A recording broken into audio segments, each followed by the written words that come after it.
our June 10th, 2024 edition of the Town of Garner Planning Commission meeting. Thank you all for your attendance tonight. We'll go ahead and do roll call. Good evening, Commissioners. I'll call the roll. Gina Avent. Here. John Blasco. Here. Ralph Carson. Here. Philip Jefferson. Here. Jehan Hodges. Here. Sharon Phillips. Michael Voiland. Here. That's 6 members present. All right, so we have a quorum. We can carry on. I believe Mr. Voiland has offered to provide our invocation this evening. No need to bow your heads. This is just a reflection. As you may all recall, the board and the town council have received letters from townfolk regarding the large number of residential units proposed for a site northeast of the downtown district. An argument running through some of those letters was that a much smaller number of larger home properties would help to portray Garner as a beautiful place to live and to stir pride in residents about the town. In reading those letters, I wondered if developing a smaller number of larger properties with what some might call palatial homes at that location would really be a good thing for the town overall. In my mind, approving such larger single-family residential properties could have a downside. Mainly, it would be championing property and homes of a sort that relatively fewer citizens of the town could afford, and it could fail to meet the need of so many more townspeople for adequate and affordable housing. But in a way, siding with the point of those letters, our asking that the architecture and overall appearance of new development at any density be pleasing to the eye and to incorporate a high level of aesthetics is always a reasonable request. As written in a recent newsletter, I came across, quote, "The aesthetics of a neighborhood might seem like mere superficial concerns. However, the visual and environmental enhancement have far-reaching effects beyond mere beautification. From bolstering community pride to increasing property values, aesthetic improvements in neighborhoods play a crucial role in social cohesion. Supporting such improvements is an investment in quality of life and communal well-being." Just an idea we might all keep in mind as we review proposals. All right, great. Thank you, Mr. Voiland. Great words of wisdom for us to be thinking about as we carry forward. All right. Do we have a motion to adopt the agenda for this evening? Make a motion to adopt the minutes of May 13th, 2024. I'll second. We're adopting the agenda first. Oh, sorry. Or Sorry. No worries. I move that we adopt the agenda. All right, sounds good. Thank you. Second. All right, we have a motion and a second. There's a motion on the floor to adopt the agenda. I'll call the vote. Gina Avent. Aye. John Blasco. Aye. Ralph Carson. Aye. Philip Jefferson. Aye. Jehan Hodges. Aye. Michael Voiland. That's 6 ayes. The agenda is adopted. Thank you. Do we have any discussion or motion for the meeting minutes? Mr. Carson? Now I'll make the motion to adopt Now I'll second. the minutes. Any discussion on the minutes? Hearing none. There's a motion on the floor to adopt the presented minutes. I'll call the vote. Gina Avent. Aye. John Blasco. Aye. Ralph Carson. Aye. Philip Jefferson. Aye. Jehan Hodges. Aye. Michael Voiland. Aye. That's 6 ayes. The minutes are adopted. Thank you very much. Moving on to our first order of business, we have a presentation from Ms. Harrison on the Creech Road transportation improvements. Yes, and while Lee is coming up and bringing her presentation up, I just wanted to kind of remind the commission of what to be looking for and thinking about as she's presenting this new information to you. This is information that was presented to the council at their last meeting. And one of the things that the council is looking for from you all is, given kind of what you know is in the comprehensive plan for the northern parts of Garner, and the types of development patterns that are asked for and encouraged, what road network improvements Are those where we should be, you feel, as a town, targeting our public resources as well as private resources that may come to play through development? She's going to kind of present you a laundry list of things that we've explored could be done. We obviously can't do everything in a short amount of time, and some of these may take more time than others.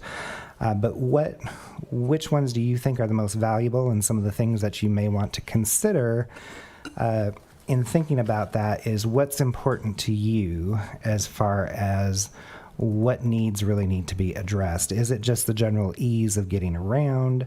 Is it trying to minimize congestion in that part of town? Is it maximizing safety in that part of town? So try to think about what some criteria are for what the most pressing needs are, and then try to provide some feedback as to which projects you think will get you there. And you can factor in the time element as much as you want, but try to just focus on that. And because council is looking to get some feedback from you all as well as to where we should be prioritizing. Thank you, Jeff, for the introduction.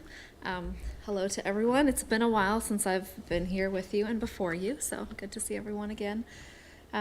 As Jeff said, we're just going to take a look at the Creech Road corridor. As you all are well aware, we've seen a lot more development proposed in this area lately. Even though Creech Road provides a connection from Raleigh at its north end down to I-40 and Jones Sausage on the south side, and Garner Road, which is a big east-west connector.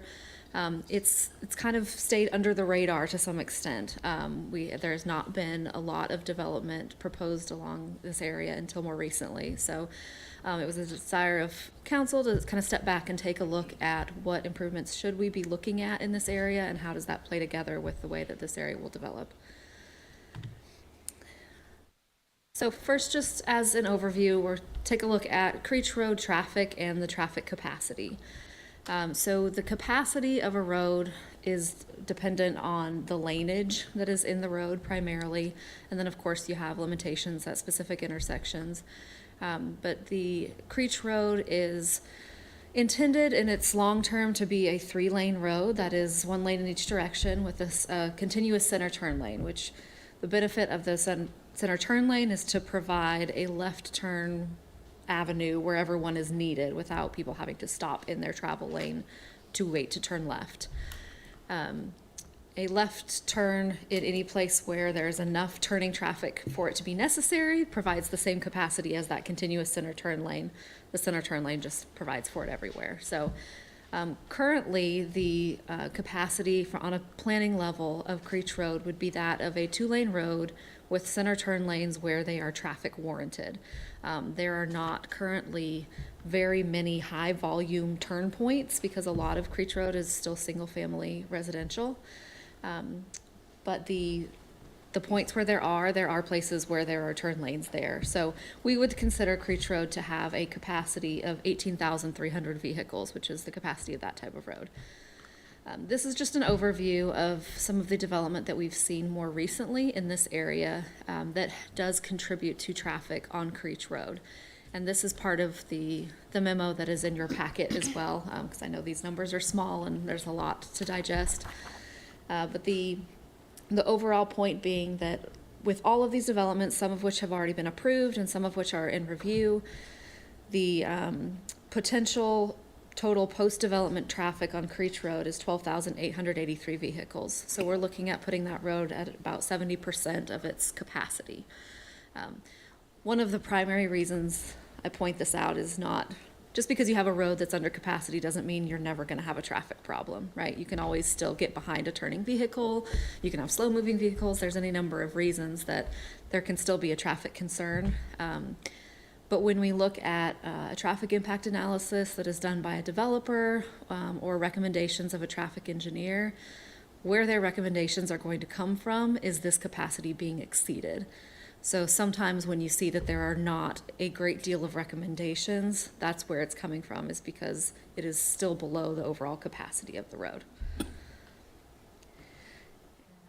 Feel free to jump in and stop me. Actually, I John. do have a question. So, just looking at these numbers, I'm not a traffic engineer, not a specialist, but it's it's a stark contrast between the number of units approved in some of these and the estimated daily trips. So, for example, 1306 Creech Road, 312 units, but almost 1,900 trips. How does that, you make that leap from, that's almost like, Sure. 2 cars per place, 4 trips a day seems.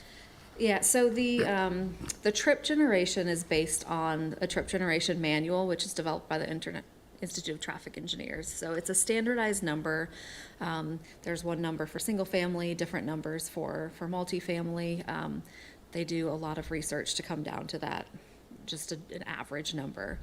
The biggest thing that makes the difference here is we have pulled out just the trips that will be on Creech Road. So, for example, 1306 Creech Road, they don't have anywhere to go but Creech Road. So everybody who comes into or out of that development is going to be on Creech Road. So that makes their trips proportionally look high.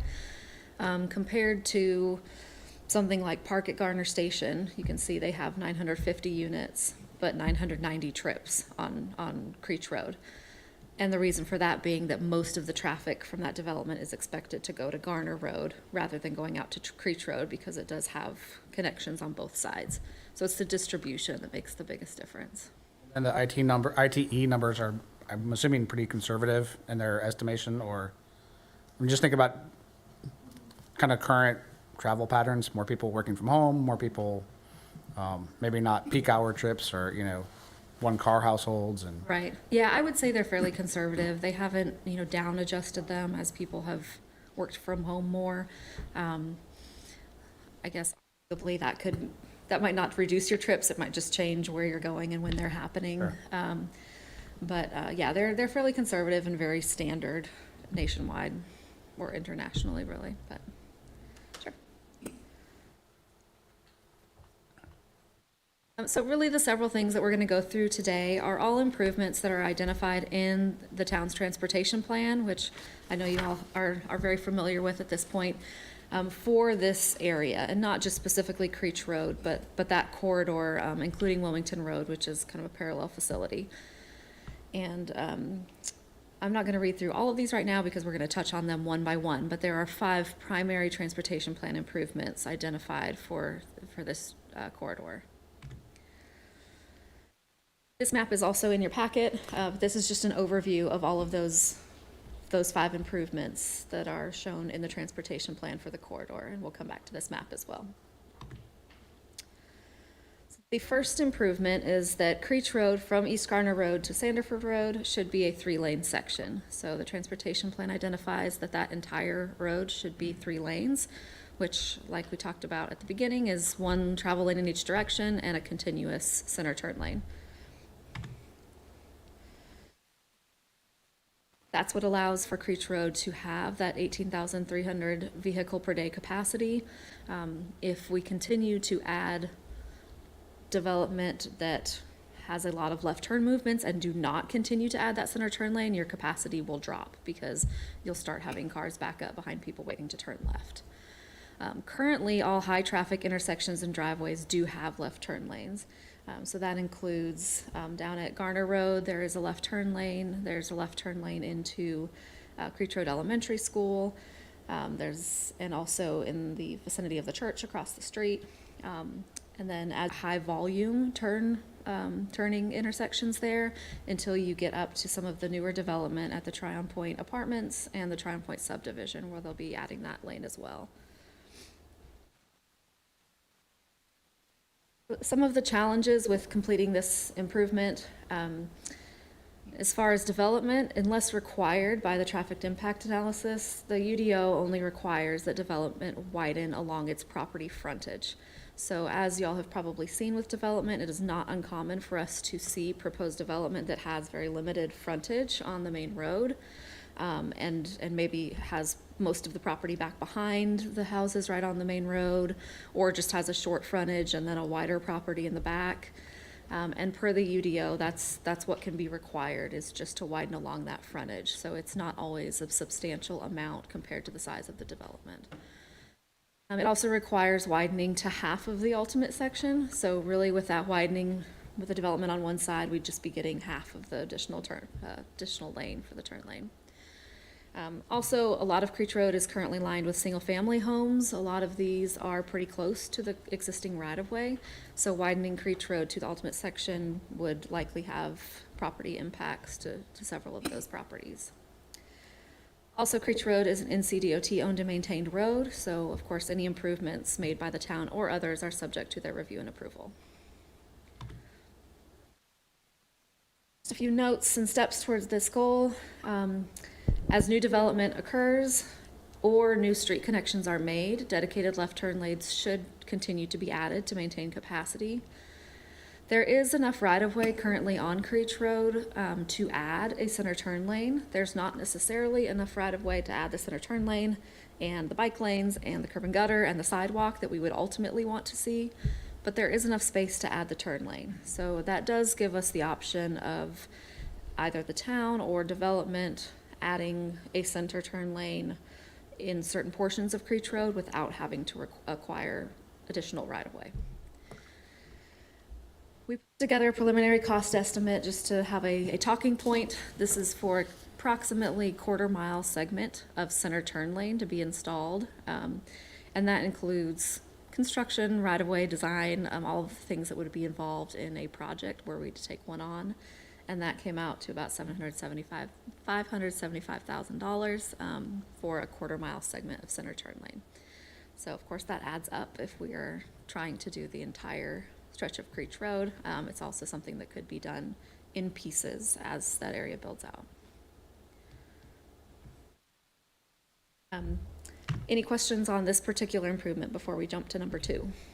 Yeah, I had one. So since the list you showed of the projects that are either in review or have been approved get you 70-ish% of capacity, is there a scenario in which a 5-lane or a 4-lane, and just thinking about, right-of-way acquisition, even if it's not built, or is that just a problem when it becomes a problem?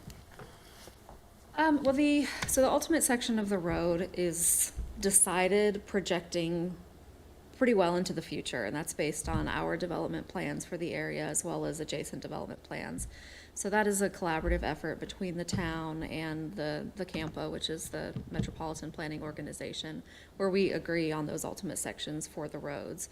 So those are based on plans that they're looking out to like the 2050 time and what the traffic is going to be in that area. So that a lot of that should be taken into account. As you add more, there might be more cars and more developments, but we'll probably also likely add other ways that people can travel that same direction as well. What is the town's position, I guess, to reconcile all of this new development, which is running 4,000 odd units plus in this area, but yet not having a full build out, sidewalk, curb? You're having all these people that really can't walk around other than walking along the shoulder of the road. Does the town need to step back and look maybe a little harder at a full build out? And yes, it might impact some properties, and maybe there's something that maybe they'll have to purchase some properties or do something, but it seems like we're taking a half a step and creating a safety issue with all of this new development out there and not building sidewalks, which are protected by curbs. So how does the town reconcile that?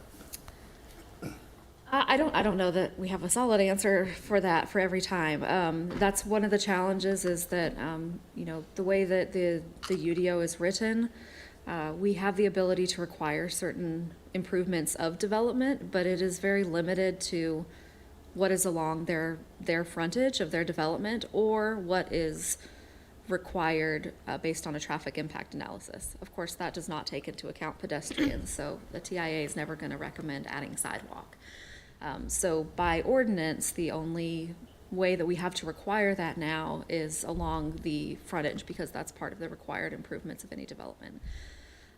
If you have limited frontage, then obviously we're not getting a whole lot that we can require. And I think that's part of the purpose of having this conversation, and some of the feedback that probably council is looking for is where does the town want to direct its efforts, and any funding that it's going to put toward this, or encourage development to do the same. Is if a priority is pedestrian safety, then we really need to be looking more at curb and sidewalks more than turn lanes, maybe. So those are, of course, ultimately we want all of them, but we also know we can't go build everything all at once. So kind of prioritizing those pieces.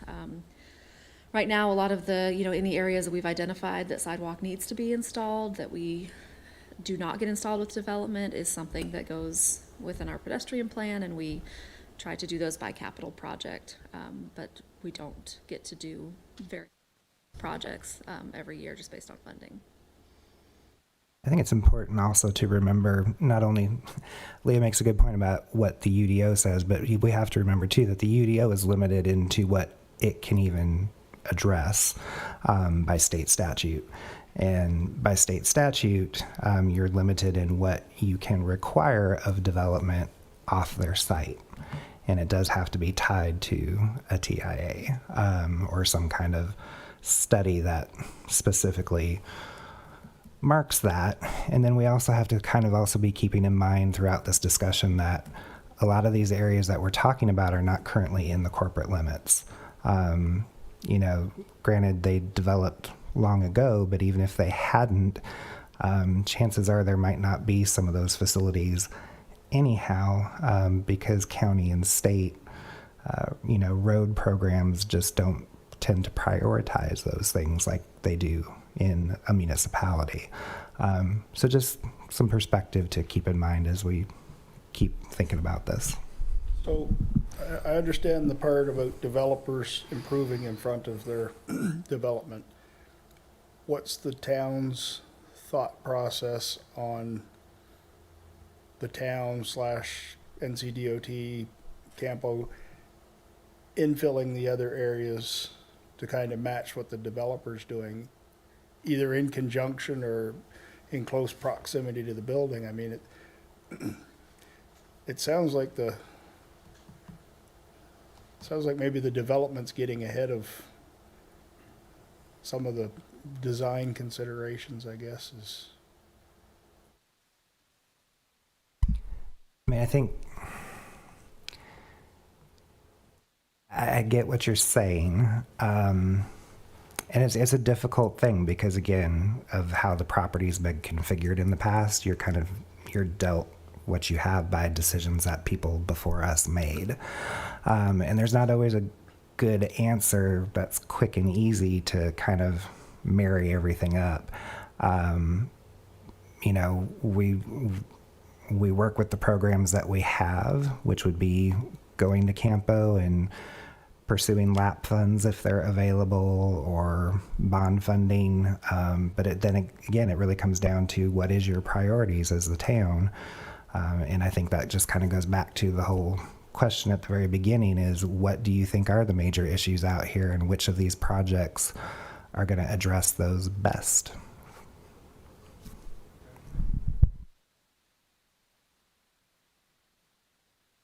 I will move on, but feel free to jump back to anything that pops up.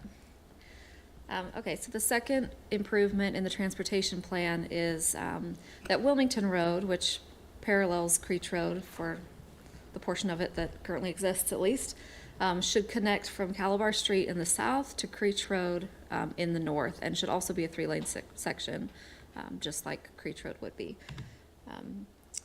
So kind of back to our map again. The map on the left is just a snip out of the overall map that you have in your packet. The one on the right kind of breaks down Wilmington Road a little bit more. This is in your packet as well.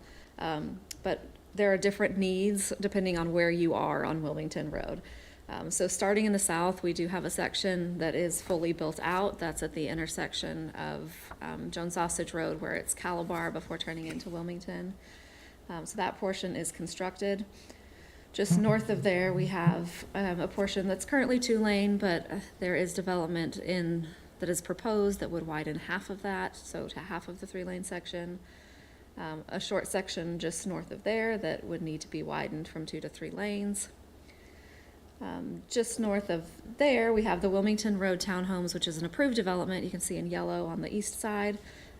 That development will build a new portion of Wilmington Road where it stops just short of the north end of their property. So they will be constructing a new portion, extending the road, and then also widening to the east side along their development. North of there, we have a portion of that road that was built with the Hunter's Mark subdivision, almost half of that gap, and then the other half has no existing road. So we would have to build the road from there. Just north of there, kind of at where the 1306 Creech Road and Wilmington Place developments are there is a stream crossing. And then further to the north, there is no existing Wilmington Road there. This would be partially constructed by development that is currently proposed at Wilmington Place, as well as a fee in lieu for half of that stream crossing would also be.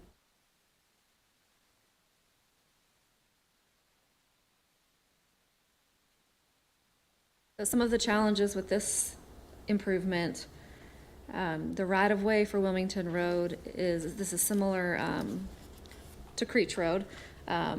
There's a lot of areas where there is not sufficient right-of-way to complete this section, so obtaining right-of-way we'd have to acquire right-of-way from several property owners along the corridor.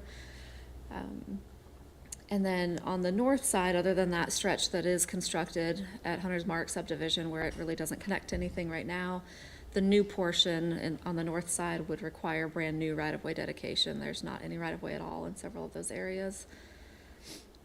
There is that stream crossing at Little Arm Branch. The crossing will need to consist of a bridge structure due to a wide stream channel and substantial wetlands in the area, so that is a pretty significant construction. The cost of that construction, just the construction alone, is expected to be $3 to $4 million. And then just like Creech Road, Wilmington Road is NCDOT owned and maintained, so any improvements made by the town or others are subject to their review and approval.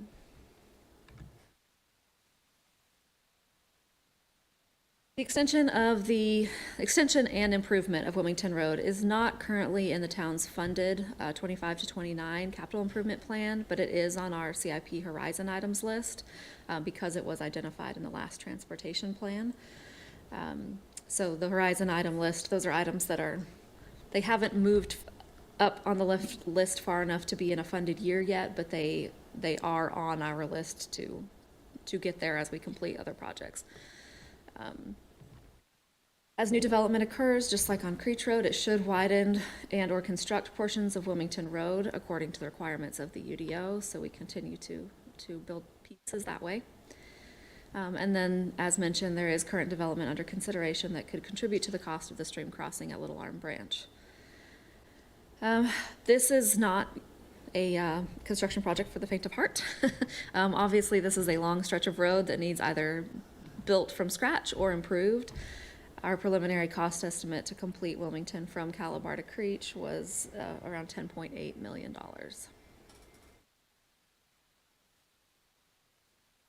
Any questions on that Wilmington Road piece before we move to the next?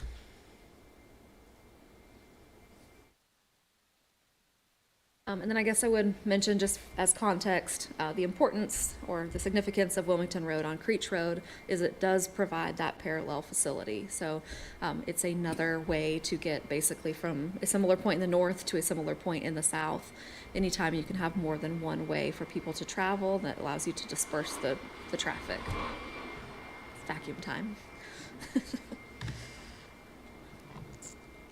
So the third improvement goes along with the second one. At the north end, Creech Road should be realigned at the intersection with Wilmington Road to eliminate the sharp curve.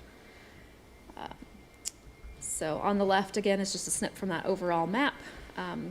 As you all are probably aware, you can see the green on the left side there, that's existing Creech Road.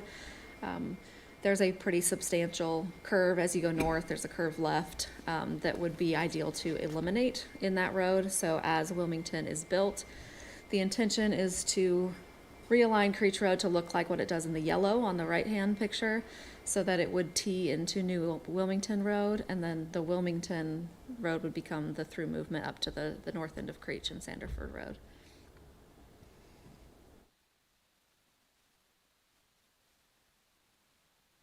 Challenges here, Creech Road can't be realigned unless at least the northern end of Wilmington Road is constructed. Of course, where we would be realigning to, there's no street to tee into right now, so we at least need that northern end of Wilmington Road to be able to complete the realignment. Ideally, the realignment would be accompanied by the full connection of Wilmington Road, because those two are going to work together to allow traffic to disperse to both different streets. The construction of the north end of Wilmington Road and the realignment will both require right-of-way dedication for multiple properties and to accommodate a fairly significant new roadway area. And then we've mentioned before, but Creech Road and Wilmington Road are both NCDOT owned and maintained.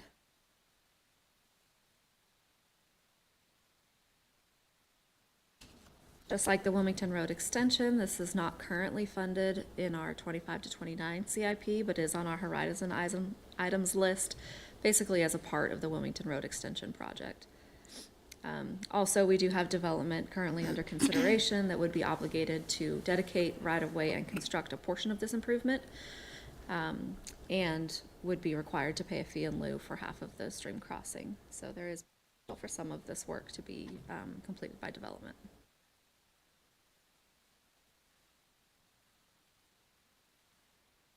Next transportation plan improvement, once you have Wilmington Road and Creech Road, those are parallel facilities. The next two improvements are really about providing connections between those two. So first, there is an east-west connection from Creech Road to Wilmington Road near Jewel Street. Shows you the vicinity. It's just south of the proposed 1306 Creech Road project. Wilmington will provide that parallel corridor. East-west connections allow us to disperse the traffic. Currently, Jewel Street is a gravel road that extends about 700 feet east of Creech Road. So there is an intersection at Creech Road about 700 feet to the east is constructed, but it's just gravel. From there is no road from the rest of the way out to Wilmington. So that would all be brand new construction. The connection would require right-of-way dedication from a single parcel, from where the right-of-way ends now out to Wilmington Road. There's one parcel in between. That is currently reserved for future right-of-way by plat, but would have to be formally dedicated. So that is helpful that it was reserved on a previous plat at least, but we would have to get the formal dedication. We might also need additional construction easements to be able to build it. Of Jewel Street is a transportation plan improvement. If that interceding property were to develop, they would have to construct that portion of the road. However, based on what we know of the plans for that parcel, it looks unlikely that it will develop in a way in the near future that would require that to be done. So it looks like this is one that would be unlikely to be completed by development, but there are portions of it that could be done. This connection also includes a stream crossing. The extension of Jewel Street is not currently funded in the town's CIP plan. Development in review, which is the 1306 Creech Road, would be required to construct a portion of Jewel Street that is near the intersection of Creech Road where there is gravel street now. The remainder of Jewel Street could be constructed by a public or private project. Preliminary cost estimate for the Jewel Street extension is about $1.3 million.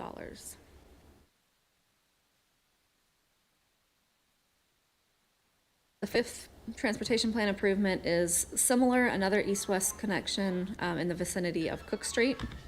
So Cook Street is south of Jewel Street. This is kind of just north of the elementary school area. Currently, Cook Street extends about 800 feet east of Creech Road. So similar to Jewel Street, there's a connection at Creech Road, but it does not extend all the way through to Wilmington Road. So about 800 feet of that are built, a portion is paved, and a portion is gravel. So connection all the way through to Wilmington would require right-of-way dedication and construction easements for the parcel that is in between. and also includes 2 stream crossings.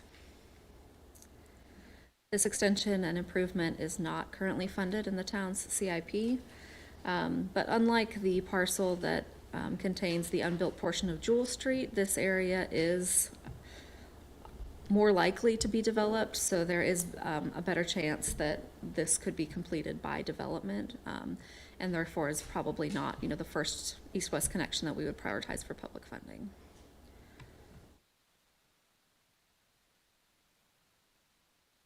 Just to summarize and kind of look at short and long-term priorities related to this information, there's a few other things that we talked about.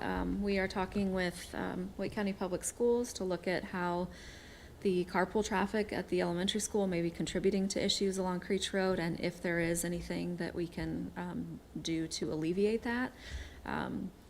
That is part of just a thought that sometimes there are isolated issues along a corridor that make the whole corridor feels like it has more of a problem, if that makes sense. So if we can identify and solve some of those isolated issues, that helps the overall flow of traffic along the corridor. Continue to work with developers to maximize the required and voluntary improvements to Creech Road, such as widening and turn lanes to ease the traffic concerns. Work with developers to encourage completion of Jewel Street and Cook Street as part of private development plans.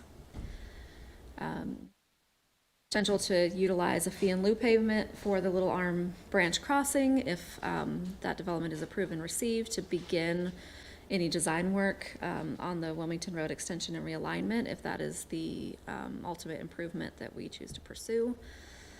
And then consider including this corridor and area as a focus area for additional analysis for modeling in the upcoming transportation plan update.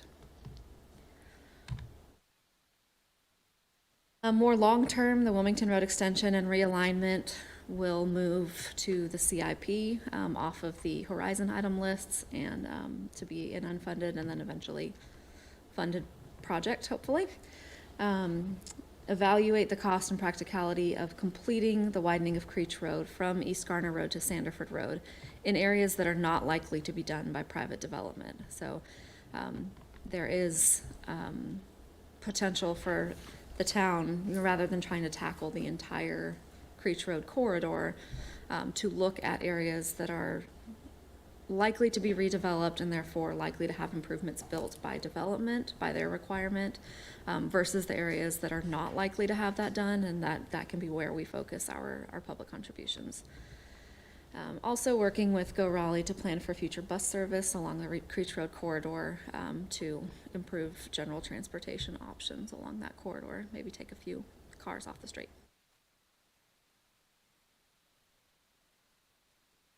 That about sums up what I've got. I know it's a lot of information. I'm happy to take any questions that you might have. I'll go ahead and start off with the conversations with the school. I mean, Creech Road's been there for a long time.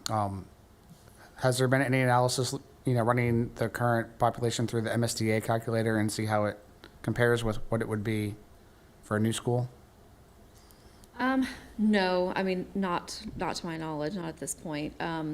We were looking really at just some more kind of high-level conceptual ways that they could improve stacking on their site. Based on preliminary conversations, it sounds like they might already be doing some of those, which is good on them, but kind of takes away our way to improve it. But our intention from here would be to look more into exactly what they are doing and then see if there's any way to improve that. They don't have a lot of space on their school site, and they are, one of our suggestions was to route through the, there's a parking lot on the park, just the school park, and I think they are using that currently for part of their stacking, which is good to increase that. But, we'd be looking at other things like would it be helpful to have a dedicated right turn lane just for the school stacking traffic, so you got traffic off of the main travel lane, things like that. I'd be curious to see what the calculator shows, just to compare to, what would be required today, just to see what they have and how they are stacking up. Yeah, and I think that'd be interesting because I think we've all seen just conceptually that a lot more kids are in carpool these days than used to, so a lot of the older schools did not plan for as many cars to be on site as we have today. Any further questions from the commission? I've Just got have a a question or couple- comment. I want to go back to the school. You know, with so many developments coming in, it would be good, as Mr. Carson has already suggested, to have those sidewalks to encourage, you know, alternate means of getting children to school that could walk. But I also heard Jeff, and I understand that, you know, we just don't have the space. And, you know, without having to take away from private property that already has, you know, limited setbacks, you know, now, but that would have been a good thing, you know, for a long time ago, we thought about it.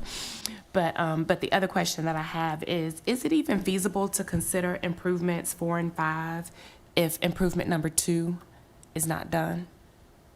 You could construct them, but the benefit would be very limited. Right, and I just wonder, because the traffic of people trying to use those 4 and 5 as a cut through, if 2 hasn't really been developed to handle, you know, the cut through traffic. Right. Is Go back that to the map even- just because it's a little easier to speak to when we're looking at it. Sorry. Motion sickness here. Yeah, so ideally you would at least want Wilmington Road in the vicinity of that connection to be made. So, for example, Cook Street is the further south portion. From where Cook Street would intersect, Wilmington Road there south is constructed. So, without doing some traffic modeling, it's hard to say, you know, quantitatively what impact it would have. But you would have potential to have movement of traffic between Creech and Wilmington there. But certainly, they're not going to have their full benefit until you have.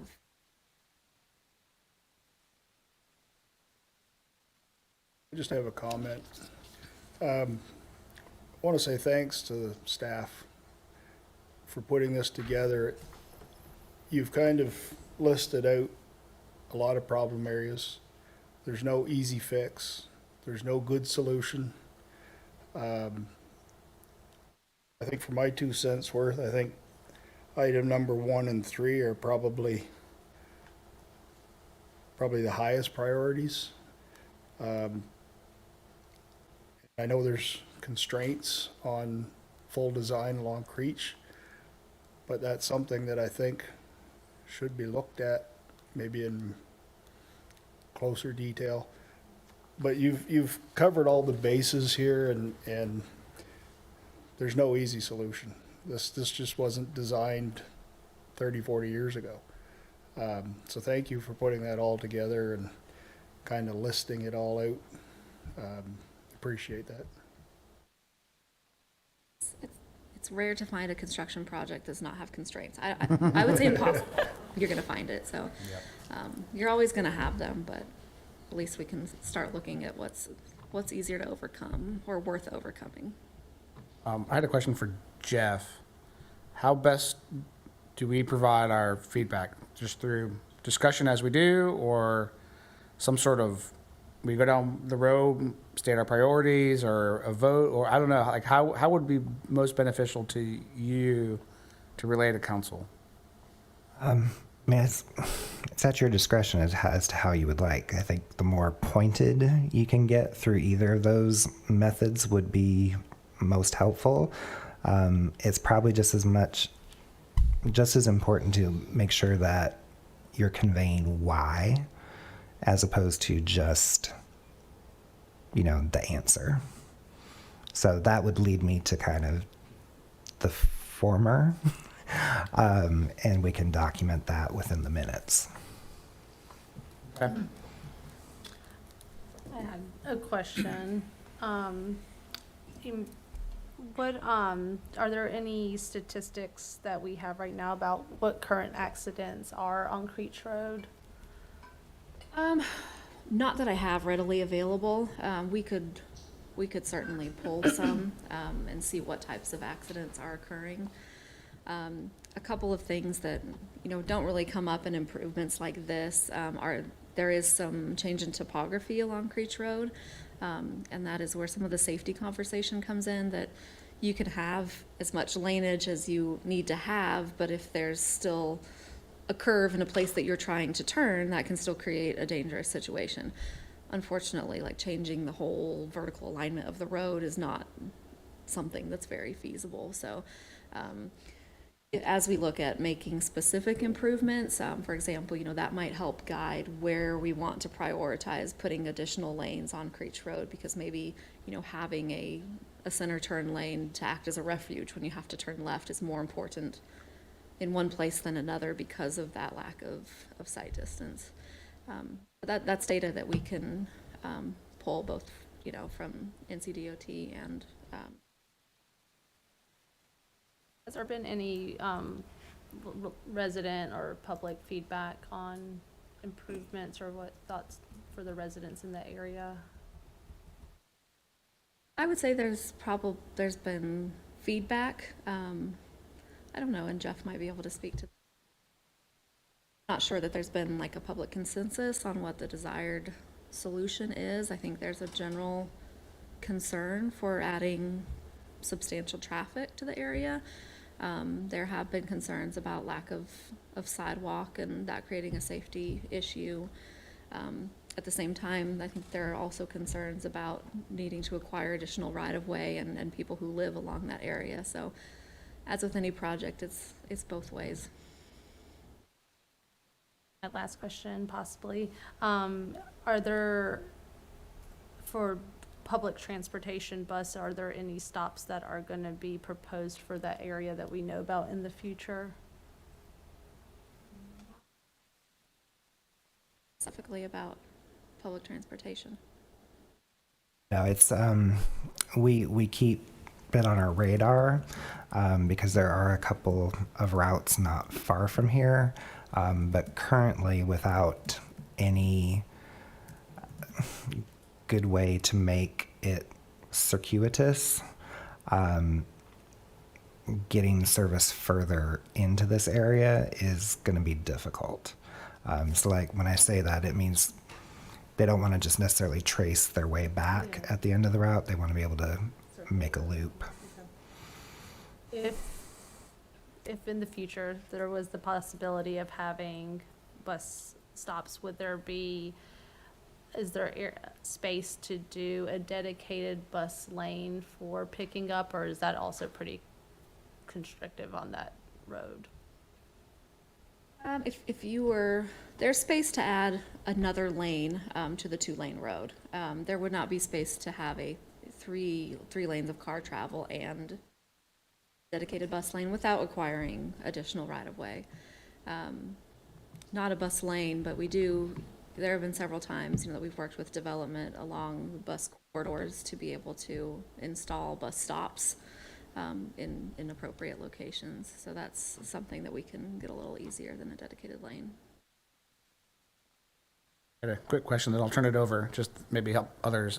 So Creech Road, can you just remind us what the existing right-of-way width is versus what the proposed or the ideal? Sure. So our 3-lane section is in 75 feet of right-of-way. It's not a perfect, consistent right-of-way out there now, but we've got approximately 60 feet in most areas. So a lot of what takes up right-of-way space in the ultimate section is the sidewalk and the curb and gutter. We also have bike lane area planned. You just think of, maybe 3 12-foot travel lanes. You can fit those in, but not those and everything outside of the pavement. Jefferson, looked like you had something to comment on. Yeah, Sandra's already brought up questions about bus connection and how that would be perhaps implemented in our existing right-of-way, which I know that's not necessarily going to probably happen. But as we continue to work through our bus rapid transit connections through Garner, as now we're planning our southern corridor, how do we, okay, so we can't necessarily install a bus platform station along Creech Road to try to help reduce some of the necessary or accessory traffic is what I would kind of say. Like, you want to go here, you want to go there, but you're not going to work. How much can we recommend that is part of the development, that the public station actually comes off of the roadway and into the development and then back onto the roadway? That actually helps to bring the location of that. That would be, one of my questions as a proposal for us to find a way to do that, because, I mean, one thing that I want to bring up, I don't know if you have an answer to that, but. I don't know, I haven't personally seen where we have done that. I understand what you're saying. I don't know if you know any more than I do. You do have to work out some agreements with the development ownership group. Right now, Route 20 does go through some private streets over there at White Oak Shopping Center. So that was, agreed to, but, there you were dealing with actual rights of way. Granted, they were private, not public. But yeah, it just comes down to that. And then also, you got to remember, every time you do that, you're adding time to the route. And that's something that they're very conscious of. So they're somewhat reluctant to do that unless there's going to be significant ridership. Yeah, I do think that, I think we have to begin to become innovative. I think that we have to be the town that suggests this might not be what we see everywhere else, but it is a potential solution. And that in order to do this, this needs to be incorporated in some capacity, to be able to align with the need that we try and reduce some of the cars on the road, on the right way, right? So we look at the connections, and it's really great that we can see this as an overall plan, and I really hope that somehow we can begin to share this with our residents, because we really aren't the bad guys, people here. We are trying to find the best solutions, and there is not one solution. There's not two solutions. There are 20 solutions, and of the 20 solutions, we have to find the best 5, and then there's going to be 10 more that comes down the line that could be better. It's just not always a one design answer. You're definitely moving traffic from one, kind of the back way approach. We move traffic, but then when we get to the intersection of the kind of the east-west potential transfer of traffic, Cook Street, Jewel Street, then at the intersection, then we stop. So, and I know that we haven't figured out what happens there, but I don't always approve of a roundabout everywhere, but it does provide the opportunity to keep traffic moving, which is the purpose, though some people don't understand that is what it's supposed to do. But it does take some time to learn that. Have we thought about what happens when we do or potentially bring through these new east-west connections, and even the Wilmington Street connection, Wilmington Road connection to Creech Road? Like, at that intersection, we now begin to have this not 5-point condition, because we do have other roadways that perhaps enter that intersection. But have we thought about how we don't just solve the problem with traffic light, but is there another way to keep traffic moving so it doesn't back up people? Yeah, I think a lot of it would really be based on sort of what would be the next level of analysis. We can look at all of these improvements, and of course they're in the transportation plan because they provide some level of improvement. Exactly what that provides and exactly how they change the way that traffic moves is really something that you need to model those improvements to be able to determine. So what we would need to know is, for example, if you make the Jewel Street connection, conceptually we can think, okay, that disperses traffic, but without really having traffic modeling completed, we don't know how many trips that sends east instead of west, or how that changes travel patterns, if that makes sense, to be able to determine what type of traffic we're looking at the intersections, and then look at appropriate types of intersections. So that would be kind of the next step, which we had looked at, there's potential to do further modeling on any improvements. We also have potential to look more closely at this corridor with the new transportation plan and do some of that, and look at some options. I think, I think that is something that would be a good forward approach to just, us thinking about we add a road, we add a road, we add a road, right? And then what happens at the end of the road? So for me, it's the kind of circulation, it's the continuous circulation pattern that we try to find to make it actually easy, that there's an easy circulation pattern, because if you turn right and you're going to get to a stoplight, I'm not going to turn right, I'm going to turn left and go the other way because I know it's going to back up. So it's like, it's that, what is that? If you build it, it will come. So we design it for it to actually move. I would love, I know that's not necessarily probably happening next, but it'd be really helpful for us to also consider how that would happen, how that would work. Because it would inform us in a better way, and actually it would inform us before the developer makes design decisions, because then they know that we need that to happen in some ways. The other thing that I want for us to think about with this, we have these residential developments coming through, like how much do we want those new developments to be more internalized as neighborhood centers, as opposed to just residential neighborhoods? Because for someone to go get coffee and go to the restaurant and go to the convenience store and to the whatever that we do on a regular basis, the grocer, they're leaving to do that in those trips. And so how do we encourage real neighborhood centers that have some type of commercial component necessary to support the kind of internalizing of some of the accessory movement, I guess is what I like to call it. I don't know, I know it's a zoning thing.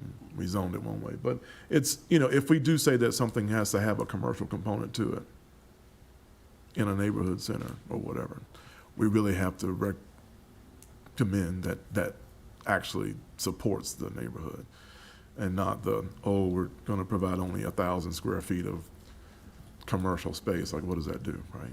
I think we have to stand by that as a council and as a commission.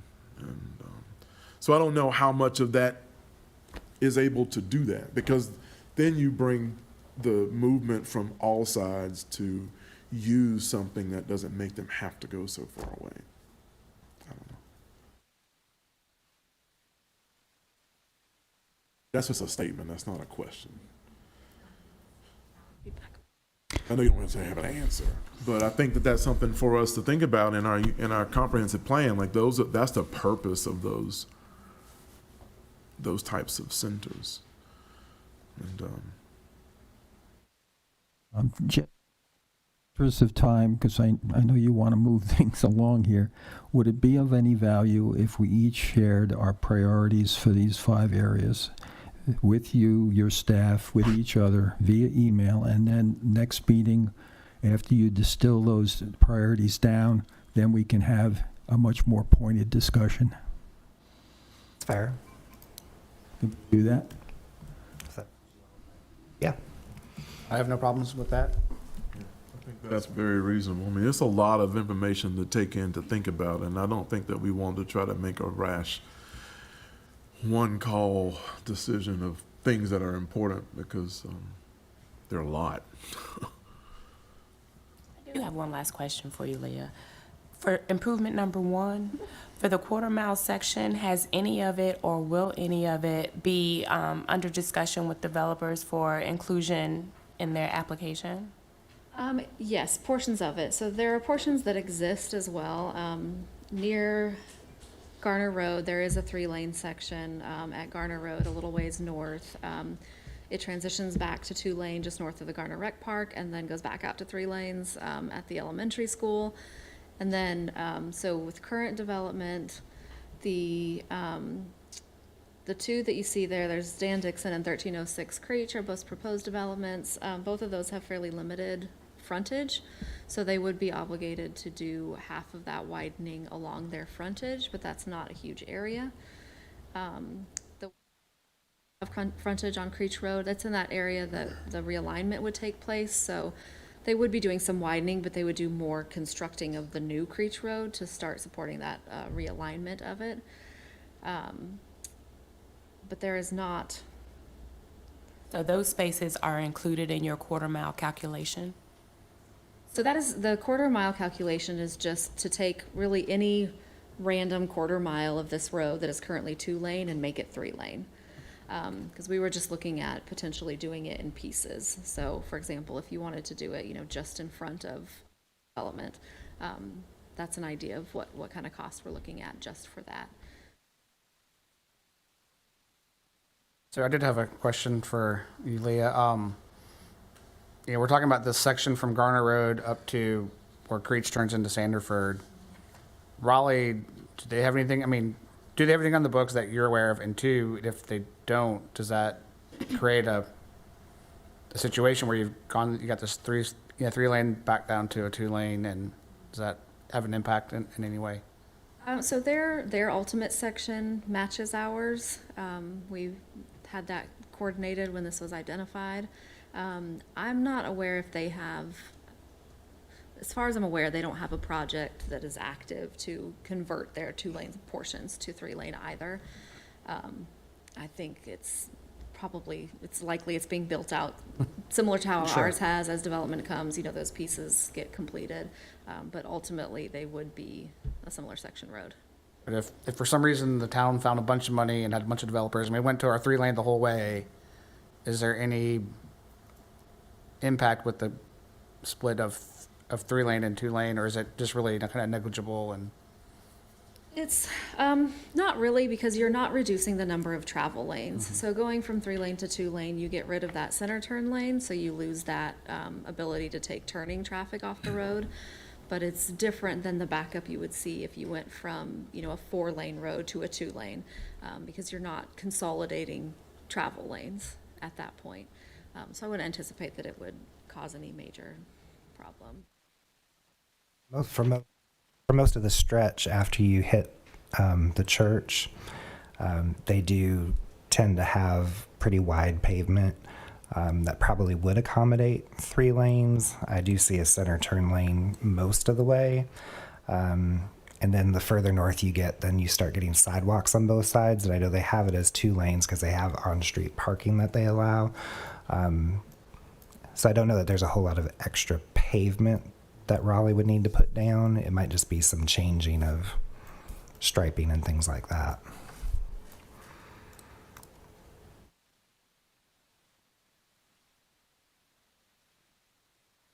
so what are the next steps? We provide feedback and comment, whether it's now or through email then council takes that, and then is there a decision point, or is it just a continued conversation? I'm looking more to Jeff, I think, on this one, but. Yeah, I think it's just a continued conversation, knowing that there's, development interest in this part of town. There has been some for a while, but some projects have not taken off for various reasons, but I don't think that it's going to go away. So I think it is just more of a, like I say, a continuing conversation, because at some point we do have to start, there's opportunities for these resources to start being directed, and we need to know where they need to be focused. I wouldn't want to let this linger too long, though. I want to get this while it's fresh on your mind. So I would encourage you to maybe think about, it's Monday, is Friday realistic so as not to let it go too long? For you to get some feedback to us by Friday, and then we can synthesize it in advance and kind of put together a summary for you in advance of the next meeting, so that you kind of have it all together and can be thinking about it prior to the July meeting. Yeah, I could do Friday. I can't speak for others here, but I can do Friday. I can too. Well, I will for my personal self, give you my comments now, because between now and Friday, not gonna happen, and I'm already senioritis and phasing out, so. Yeah. So I will give you my comments, and for whatever they're worth. I think, to me, my number one priority is probably pedestrian improvements along Creech Road.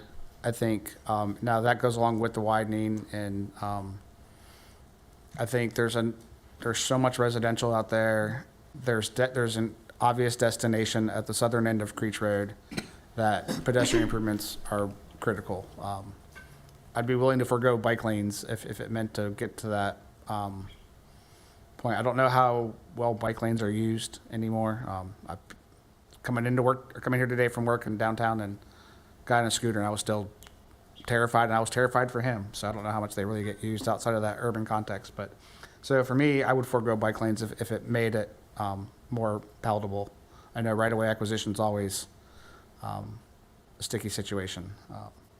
We do have a greenway proposed that several of these projects would feed into and parallel Creech Road, so I think that's appropriate. Or even another option is if you went a multi-use path on one side and, somehow, focus on that. And I think my second priority is the realignment of Creech. So often we've heard over the years, people terrified about that corner, especially coming around it fast, visually. So I think that realignment would be critical. And I think that also creates an opportunity for some other stronger commercial. The comp plan has it as a neighborhood activity center.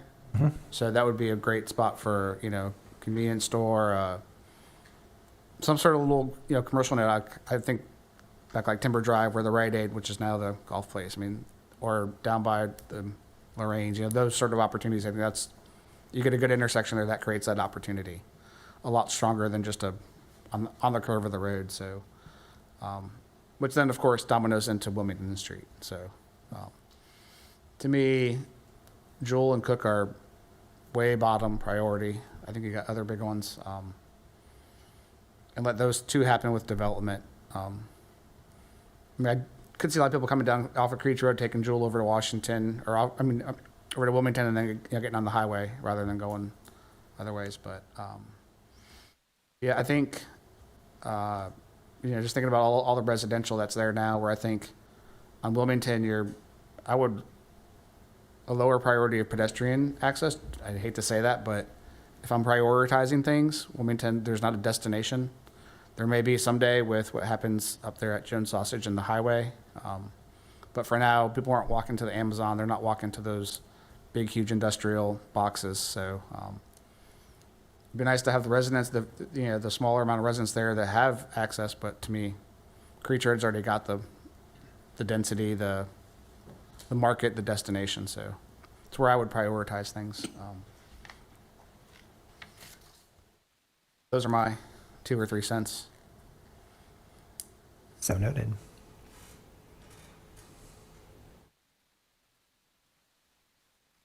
All right. Sounds like everyone else will provide comment by Friday, and if not, Ms. Harrison will have your head. So will Jeff. Maybe it'd be more Jeff, but. We'll leave that to Jeff, but. Or the if mayor yeah. who's sitting in the back. If y'all have questions in the meantime, feel free to reach out to Jeff or I if you need any clarification while you're putting together your thoughts. And thank you for. Thank you. Moving on to our next case, CZMP 2213-1306 Creech Road. And staff does not have anything to present in addition for you tonight. The applicant is here, I believe, to request an extension. So if you will, indulge, invite her up. Absolutely, please, as Good always. afternoon, Isabel Madden here for the applicant, CR 1306 LLC. We would request a deferral to your next meeting. We have been trying to arrange meetings with council members and have one finally arranged for this week. And so we wanted to have that meeting before we revised our conditions. And I will just note, I've really paid attention to this presentation. I've seen the one to council as well, and we think our project could really help with some of the transportation improvements in this area. I know we don't have a lot of frontage on these roads, but I think my clients are willing to go well beyond that. So just keep that in your mind, and we'll come back with some conditions next time. All right. That would be okay. Yeah, thank you. Thank you. Do we have a motion or strong opinion that we should carry on? Make a motion to defer it to next month's meeting. I'll second. All right, there's a motion on the floor to continue to next month's meeting. I'll call the vote. Gina Avent, Aye. John Blasco, Aye. Ralph Carson, Philip Jefferson, Aye. Jehan Hodges, Aye. Michael Boyland. Aye. That's 6 ayes. The motion carries. All right, thank you. I think Ms. Maddox brought up an interesting point that we have seen in the past on other cases where developers have offered to do more than what's required for their road improvements. So that's always another potential option out there to get us to where we want to get to. Not that we necessarily can ask for it, but we can definitely accept it if it's offered. All right, moving on to CZ SB 2009 Wilmington Place.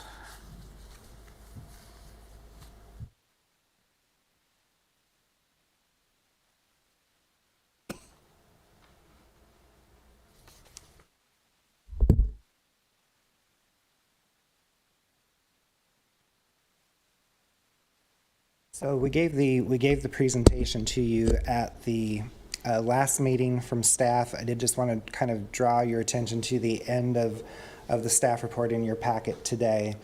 We just wanted to focus primarily on where we stand with the recommendations section. Certainly one of the things that you could do is, much with the last case, this could be continued again while you're still thinking about some of these road improvement priorities and how that impacts your decision potentially on this case. But we also did preliminarily put out a consistency finding and recommendation for both approval and denial. We are trying to get an understanding between everyone, between the applicant and staff, as to what exactly is being offered as conditions. So I would say that our consistency may still be a little bit subject to some fine tuning and may not represent everything that's been discussed thus far. But should you decide that you do want to go ahead and move this one forward in some way or another, we do have a draft consistency statement as we understood things coming in, with motions to either recommend approval or denial based on that. But again, you have not heard much from the applicant yet. There was a little bit of discussion at the last meeting, but I would encourage you to invite them up and get some updates and clarifications, and then consider how you would like to act on this particular case. Again, we have some things drafted for you if you want to, but you could also consider for, again, very specific reasons, and I think one of those is the discussion that we've just had about the whole Creech Road corridor and associated improvements, to get your heads wrapped around and finalized as to what direction you think that should go before making a decision on this. All right, thank you, Mr. Jeff. Yeah, I will invite the applicant up for a short presentation, so love to hear from you.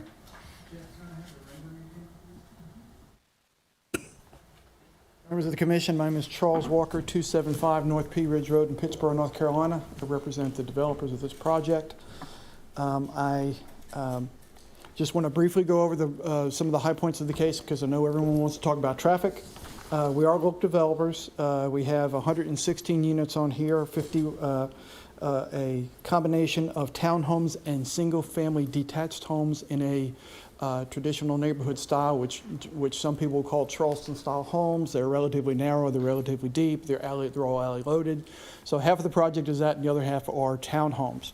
At the last meeting, we showed you some preliminary elevations of the project, and I just want to, unless someone wants to speak further, we are trying to provide as always, relatively affordable housing. Right now, the townhomes we think are going to start in the mid-300s. It's a frightening day when that's considered affordable. The single-family developments are going to start in the mid-4s and go to the 5s. Those are the price points we're looking at right about now. As far as transportation goes, we appreciate what Leah and the rest of the staff did to kind of focus on everything that was going on here. I am lucky enough to talk about the one single project on that entire list that is doing a component on everything that's being asked. First of all, we are providing the realigned Creech Road. We're building that about 750 feet of the full widened sidewalk, curb and gutter on both sides, widening to realign it to Wilmington Road. Several months ago, we tried to purchase a missing piece of a piece of land that's to the north of us, the northwest of us, that we could have possibly made the connection to Creech. Unfortunately, that discussion has fallen apart. We just can't move on with that, given what we've been told so far. Wilmington Road, we are going to build, as part of our project, 1,500 linear feet of Wilmington Road.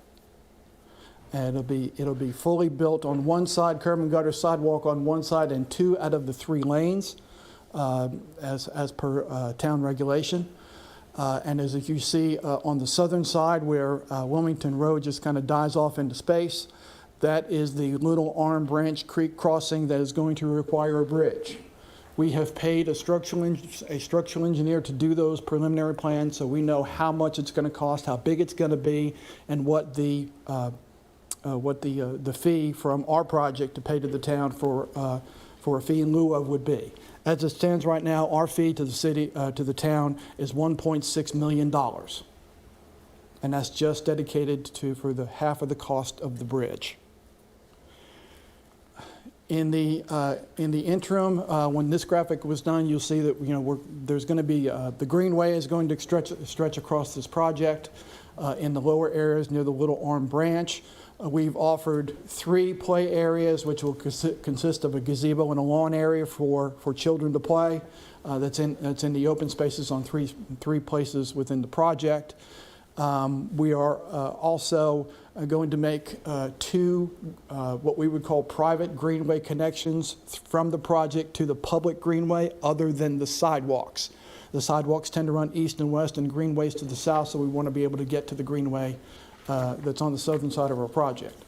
Our open space, we're required 25%. We're at over 40. So we think that's very important to do in this area.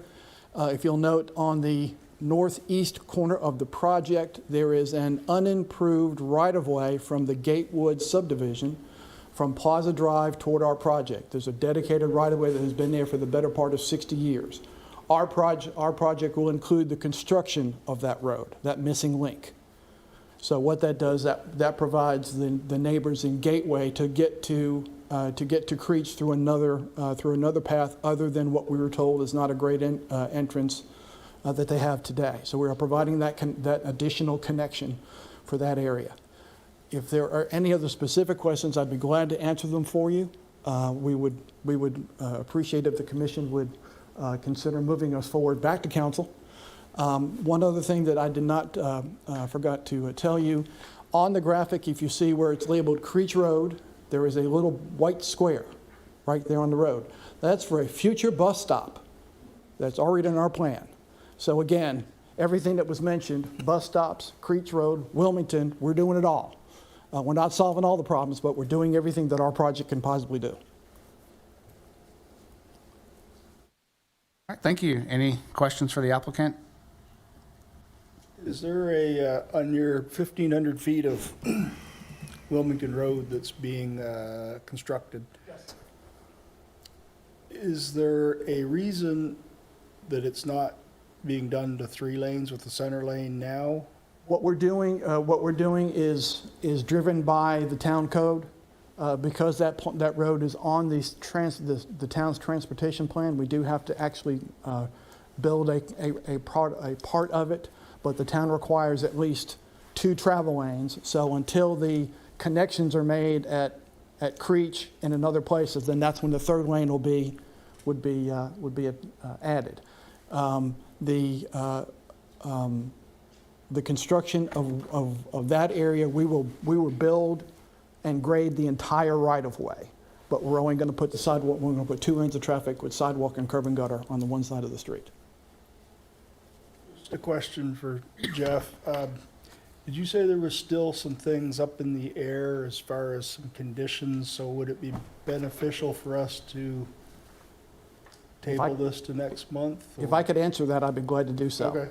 I caused this, and that's my fault. Okay.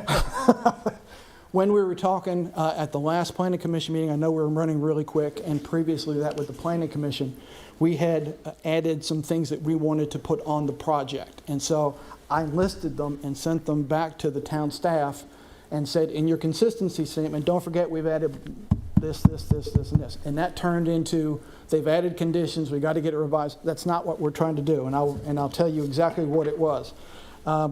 In the consistency statement, we were trying to get more points and stuff like that. And I had just said, not sure if we're going to get back to the staff consistency graphics or not, but if we do, we need our additions to show up in the report specifically. And these are the things that we have talked about both in front of council and you previously, even if it was a short thing. It was the recognition that the single-family development houses are going to be zero lot line on one side. That was a goal for the town. We have committed 3 play areas, and that wasn't on the original review. So I just want to, again, make sure that that was on there. The question about cul-de-sacs. We only have 1 cul-de-sac, and that's because there's no connection point other than the one that's there. So we only have 1 cul-de-sac on our project. And we're connecting 2 existing streets, and we've committed to extra greenway cross-sections off the sidewalk, which again is what we talked about. So those are the things that I just wanted to make sure the town had in writing that we had discussed previously. So that's what Jeff is alluding to, and we'd be happy to make those a condition of your if you feel the need to be able to move us back to council, we will make that a condition as we speak tonight, that it would show up by the time it got to the council as additional conditions. I have a question, and it might be for the town. Okay. And I don't want to ask anything that you can't discuss because of negotiations. Is it feasible for the town to, I don't want to say condemn that property, but to purchase that property or convince them that this is for the better good? Again, not wanting to have you discuss anything that might be confidential, but. Well, the property owner's here, so I'll represent both the town's position and on his behalf as well. So there's been some confusion over time in terms of who's negotiating what. So unfortunately, the property owner's been sort of caught in the middle of this whole situation. So that's why I'm going to answer on our behalf and his, if he's okay with that. Currently, you're evaluating this plan as it is currently drawn. If there's a future project in which there's a way to do the realignment, then whoever is doing that project would reach out to the property owner at that time. Currently, there is not an agreement to purchase the property, and so the guidance that I would suggest is that Planning Commission should evaluate the project as it is drawn. We know that realignment will stay on the transportation plan, and whether it's before or after this project or later down the road unrelated to this project is still going to be a goal of ours. It still leaves the property owner in a bit of a situation of limbo, so we're sorry that has been sort of an unintended consequence of evaluating this project. But as it stands right now, I'd ask you to evaluate it with the current alignment. And there's opportunities for this developer and any other developer, if they chose to contribute toward any future realignment or any other projects. We have a process that we've discussed in place in which we could facilitate that, but I don't believe there's anything currently being offered that would address that end of the project. I think it's all focused on the required fee in lieu, and that fee in lieu is a requirement for the Creech Road extension. And unfortunately, earlier on in the process, there was some I think, misunderstanding that those funds could be used for the realignment here as well. So that's what unfortunately caused us to have some of the confusion with the property owner. Does that answer your question, Mr. Carson?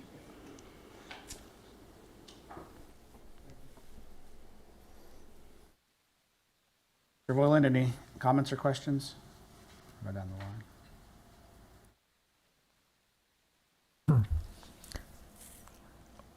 line. I guess, Jeff, could you give me in just a couple of sentences the core of the conflicting issue on land use and community character criteria? Because on the other criteria, it looks like it's pretty positive rating from staff, but it's on land use and community character criteria that the project seems to flag. Yeah, and I'll admit, again, we have not adjusted our consistency completely yet based on these final details. So it's possible that some things may be shifting slightly one direction or the other. A lot of it did have to do with, I think, just with the way some of those goals in the comprehensive plan are worded, with trying to do certain things with the open spaces relationship to the streets, and just, yeah, a lot of those, they seem very fine details, and they are. So very small things like providing bus stops could move the needle on one of those particular criteria.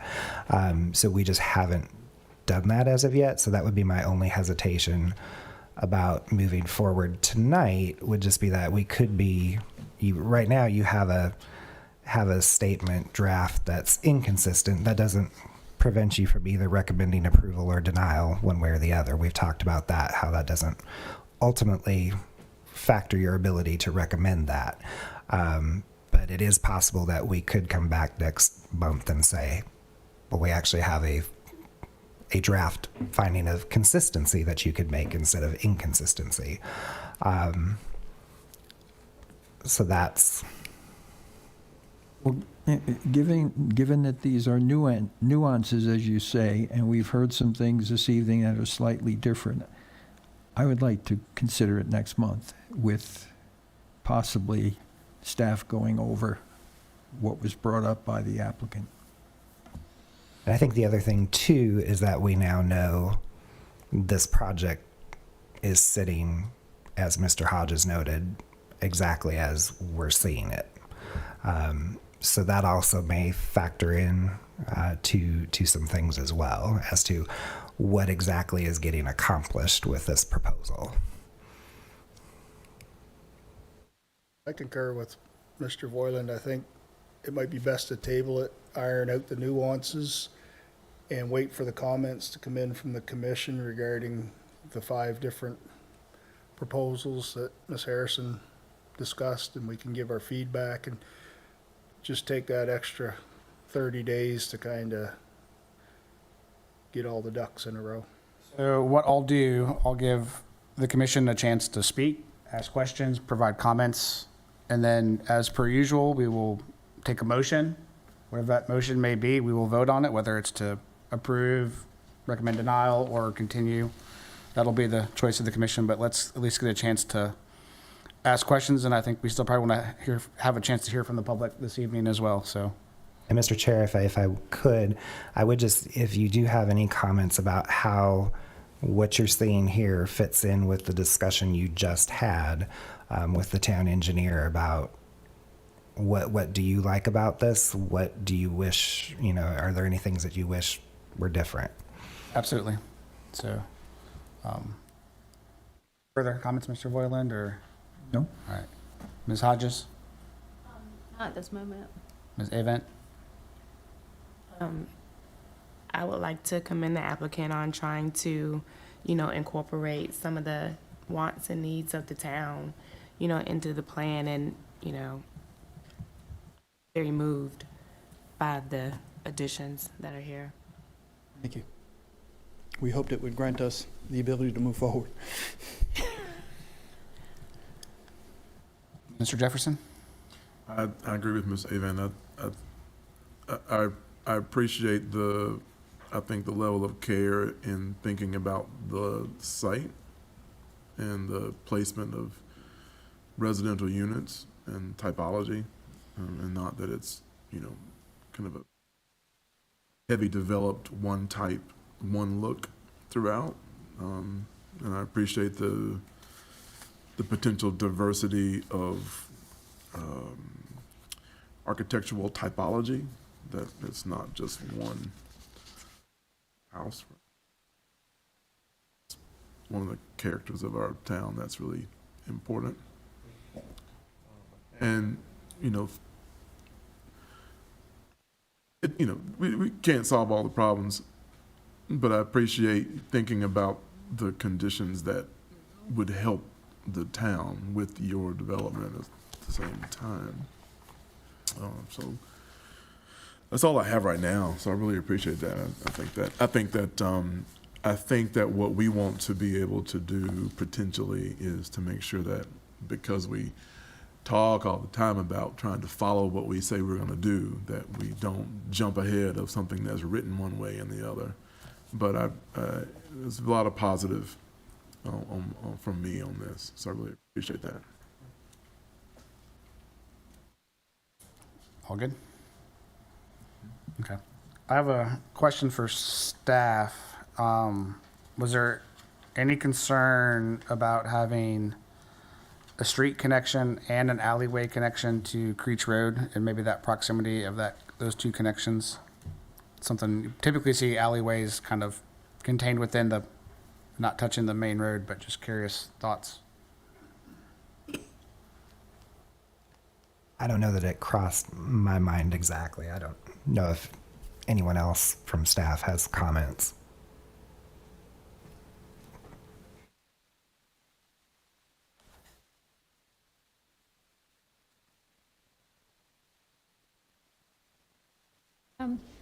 We did not have particular concerns about it. So at this phase, this is kind of their master plan phase, and then we'll look at a lot more of the details. So if we did find that we had concerns, we could potentially dead end one of the alleys prior to intersecting with Creech, do something a little bit different. Because they're only able to build portions of that realignment, it makes for sort of a funky Right. layout for a little while. Absolutely. So we need to make sure we keep access to all of those properties. Sure. So I had a question for the applicant. If you could clarify a little bit, in the single-family portion of the site, you've got that little triangle kind of tucked into the northern and the western homes, and I see some little gray squares in there. Could you elaborate what that intent was? Those are the locations of the play areas and the gazebos. Those one of the, we put them Yeah, in. the one that's just north of that, it's kind of like in between the three where the alleyways kind of come together. Oh, that's party parking? Okay, so it's just surface parking. Yes, I'm sorry, Okay. party parking. It was hard to tell on the scale on this apologize. plan. That's fine. We've done hundreds of these projects and hundreds of these townhomes or these type houses, and if you don't put in party parking, you're fooling yourself. Absolutely. Yeah. No concern. I was just trying to get clarity on what the graphic was. So, I would actually almost think that I appreciate the three different areas, but I think the two on the single family side are so close together. Almost, it looks to me like you could put one more single family lot in the very southern portion, take one out of that one just to the north, and expand your area. Put a playground in, put a gazebo in, and maybe consolidate that amenity area because they're so close to each other. Why not consolidate? But might be something I would consider. I think it might become more of a central space if you've got that playground, gazebo. What we were trying to get was a play area on both sides of the street, so you didn't necessarily have to cross the street to get to a play area. That's why we had designed it that way. Okay. Speaking of play areas, on the one on the eastern side and the townhome side, I do have some concerns about how you get to that without going through someone's backyard or what maybe is perceived as a backyard, just because the proximity of all those. We'll provide better graphics. We anticipate a walking trail from the cul-de-sac bulb to it, and also there is a party parking on the at the road connection near Plaza, there was going to be another one that way, so they were going to be sitting on a sidewalk. We'll have the graphics better online to show that. Overall, I think I'll echo some of the other comments. I appreciate the zero lot line approach. I think it's something different, unique, something that our comp plan has called out. I know there's differing opinions on the architecture. That's not our place to necessarily comment on, but I do appreciate that approach. I appreciate the mix of typologies, the connections. The only concern, or the only other concern I may have is, given our conversation earlier this evening with the Creech Road and how that alignment, I mean, I really appreciate your thinking forward ahead and how do we make these connections and how do we set the town up for success. The one downside of it is without that plan in place, we're forcing that hand. And I also think too, this area, maybe not specifically, the dot may not be specifically here, but there's an opportunity for the activity center. Am I saying it the right term? The neighborhood. So small retail. And to be honest, I almost think, even though we didn't see the other project tonight, we heard it last month, I almost wish that retail was in this project. And that project had different housing types, but I'm not going to elaborate on that particular, but I think to have some sort of retail at that corner, that intersection would be a prime opportunity. Well, that corner in that upper left-hand corner shows future development. That could, if it's being driven that way, that could very easily be a non-residential use. Absolutely. That could be very, I think, positive, not just for your development, but for the neighborhood itself. And then it really kind of aligns with that notion, especially if there's a bus stop that takes you to that location. Right? Yeah. So. Giving you what you asked for. It would be wonderful if, as this aligns, that you all find potential opportunities. I know we can't tell you to do one or the other, but I appreciate the willingness to think about it. If I may, Mr. Voiland, I just want to understand exactly what your concern is so I can make sure that we address it? Or is it just in general, general comment? I don't have a concern. Oh, okay. I'm sorry. I thought you were having a concern. I just wanted to make sure I understood where the inconsistency rating was coming from. That's all.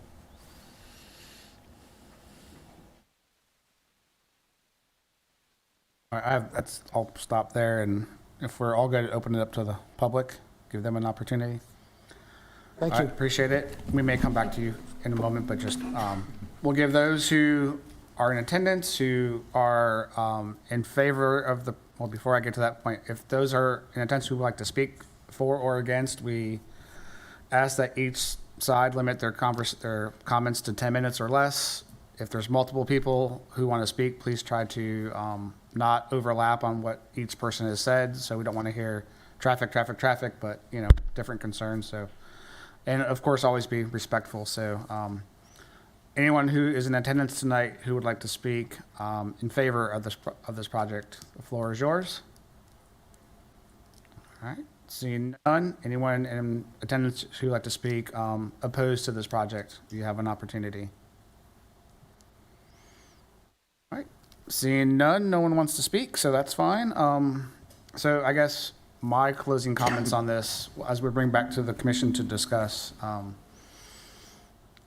the Creech Road connection is the one piece that gives me heartburn about moving forward. But if there's some flexibility in what that design becomes, as this conversation carries on, I'd feel more comfortable whether that becomes a roundabout like that was maybe suggested earlier, or a signalized intersection, or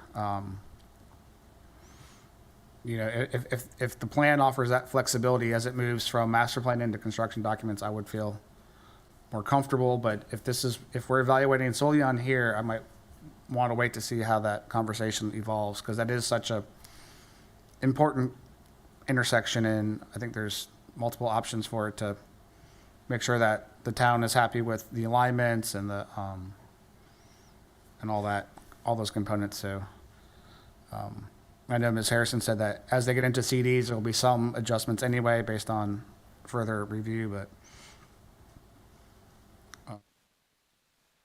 I would ask, I guess, the applicant, is there that flexibility for some tweaking of that intersection as things progress? The layout of Creech and Wilmington right now mirror what the town's transportation plan calls for. If in the future there needs to be a modification of that and we get permission from the town staff to make the modification, we're absolutely open to do that. Thank you. Any final comments before I hear a motion? Well, I would just say that if we decide that we want to, move this to next month to kind of finalize our thoughts, I want to, on my side of that, if that is something that comes up, it would be really great for us to have kind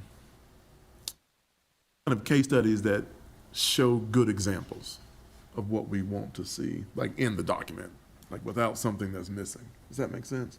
That we have diagrams that give us an opportunity to show what's good and what really is a potential opportunity. And so, anyway, that's all I'll say. I think my only concern would be, this is the second month that this case has been before us. If it comes back a third month, will there be, solid information for a decision, or will it just keep getting continued and continued and continued? From staff's perspective, we just need to tighten up on the consistency and making sure that everything that has been discussed thus far is illustrated and shown exactly how it needs to be shown, so that when it goes back to council, they're very clear as to what the recommendation is reflective of. Do you think that would be completed by the next? Yeah, I don't foresee any issues with being able to do that.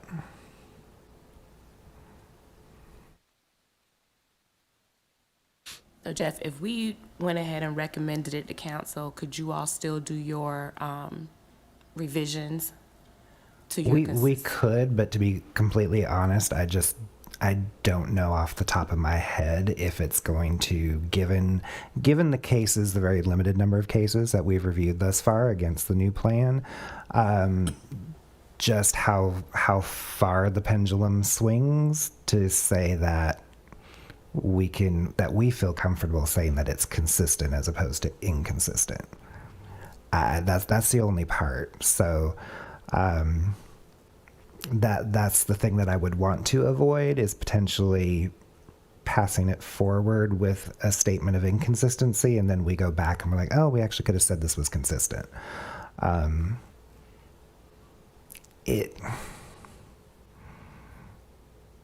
You can also just decide, if you think that you're comfortable that it should be considered consistent, you can just make a motion to say that you find it consistent, with or without our analysis. That's totally up to you.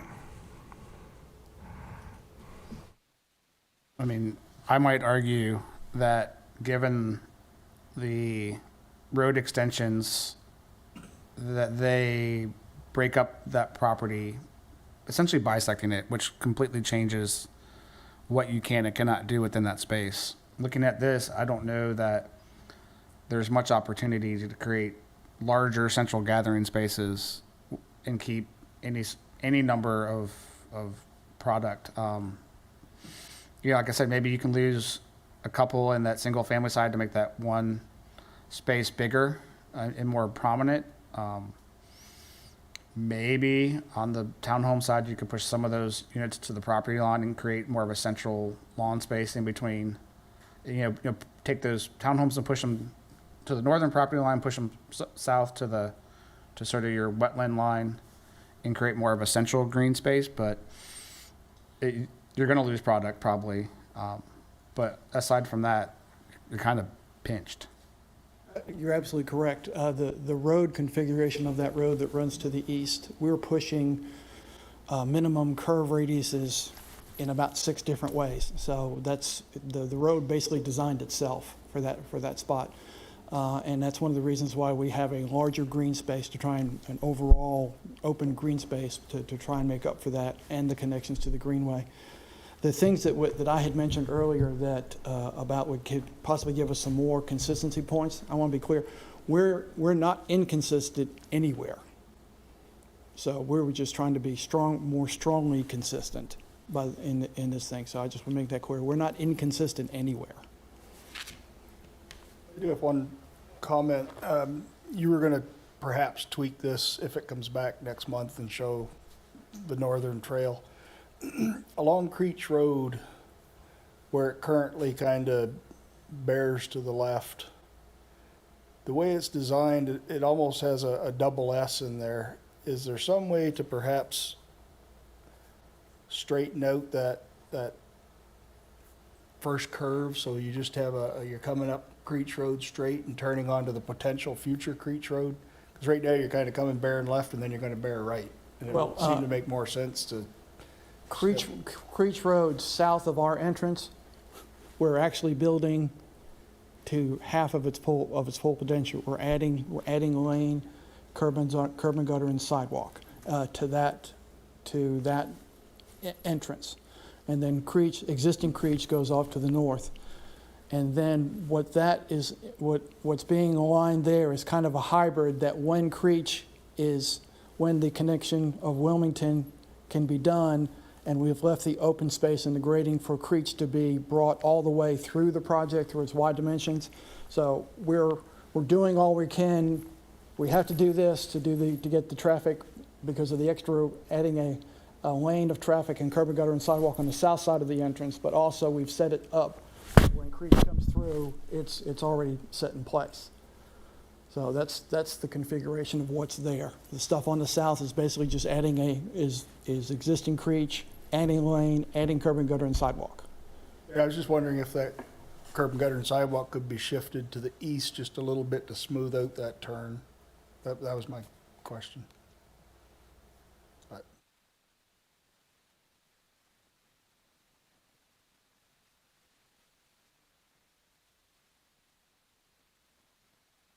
Any further comments?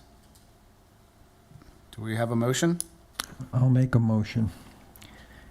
Given that some changes to this proposal may be in process that could change consistency rating, I recommend the Planning Commission consider it at the next meeting.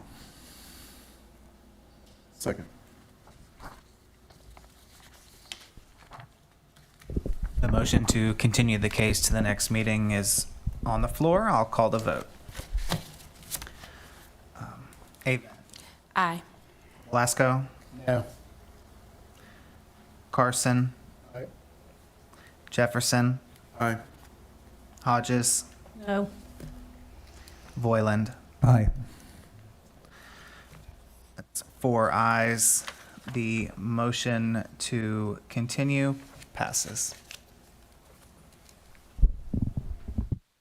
All right, thank you for good discussion. Hopefully, this provides good fodder for council and for their process. Moving on to our next case, ZTA 2302, Garner Forward implementation.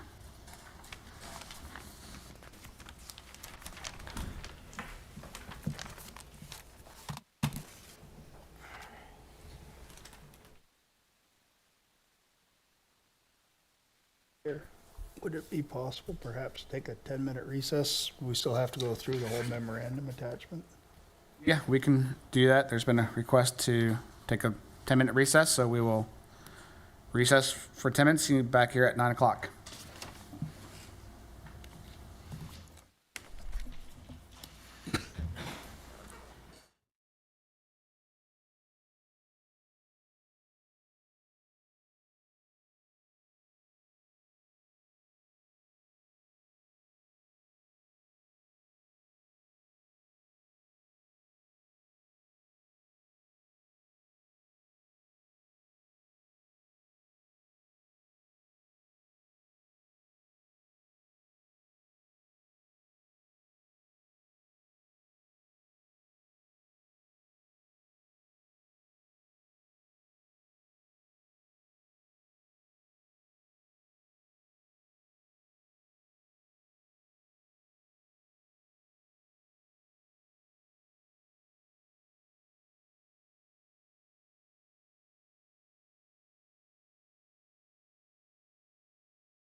We will carry on to, where's Mr. Triesenberg?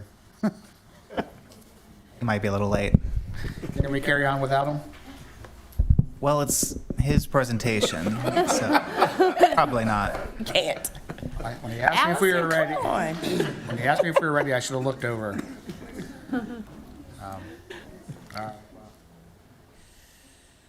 Walk among yourself, have some coffee, you know. And we're going to continue his presentation till next month. Yeah. Let's go.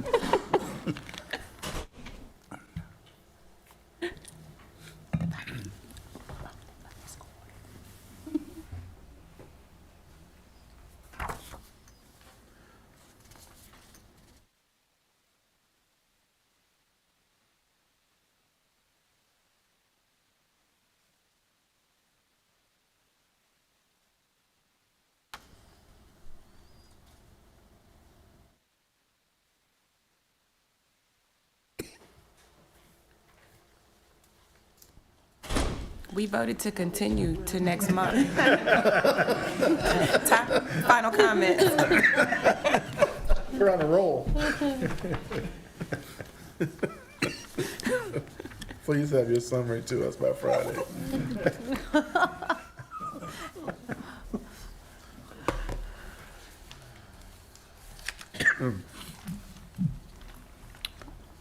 Is this the one, the lightning? No.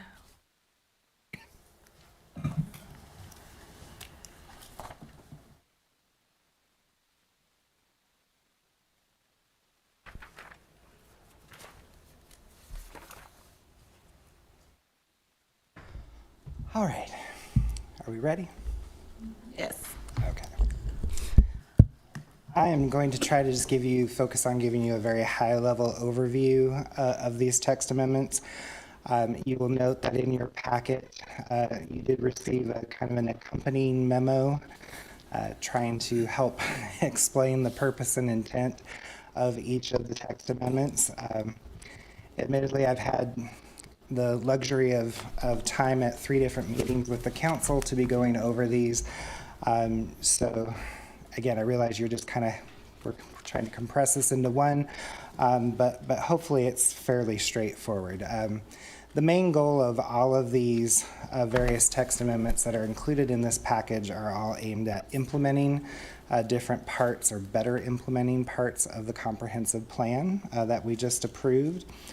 Our UDO is not that old, but it was written before the comp plan was adopted. Certainly, we knew we were thinking about certain things and tried to prepare the ordinance as best we could, but we certainly didn't hit everything. So I'll just kind of scroll down the list here.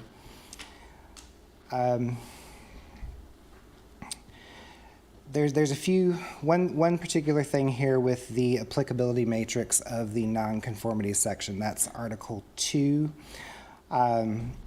We did propose some expanded shared parking proposals, again with kind of the focus on, hey, particularly in non-residential areas or non-residential uses, if you've got uses in close proximity to each other and they operate on different schedules, and they are able to take advantage of shared parking, why would we not want to encourage that as a way of minimizing the amount of impervious surface in the jurisdiction? And later on in the actual parking chapter, most of those improvements were initially focused on our Lake Benson Conservation Overlay District, where we really want to be trying to limit more impervious. And then that kind of sparked a larger discussion of, is this not just something generally around the town that we want to encourage, particularly for those non-residential uses? And then in relation to the nonconformities part, not penalizing people potentially for using that. We didn't want the requirement of parking for the shared parking not to satisfy that.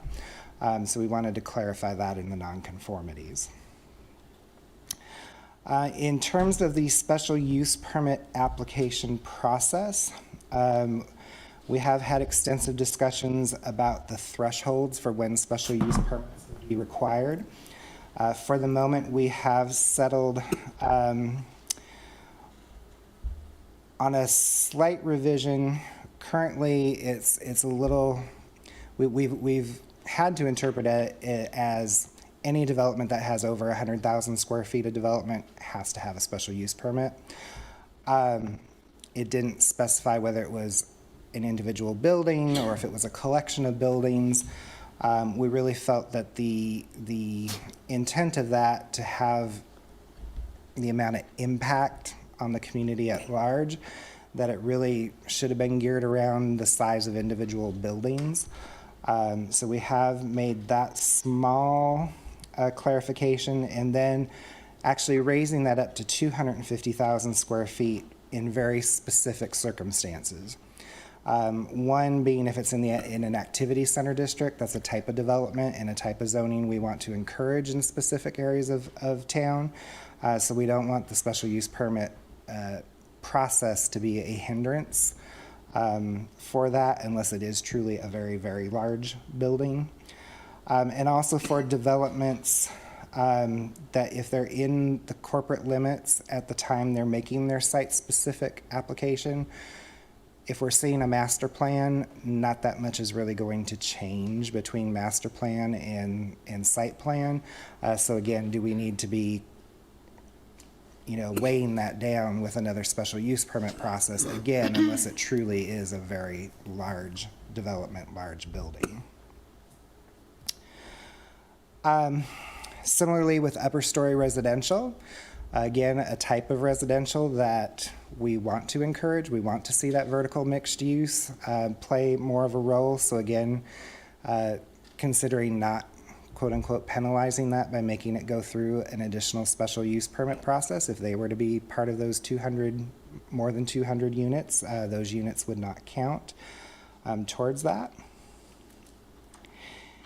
And then we did identify a few uses that we felt were important to the town, either from a jobs perspective or various social benefits.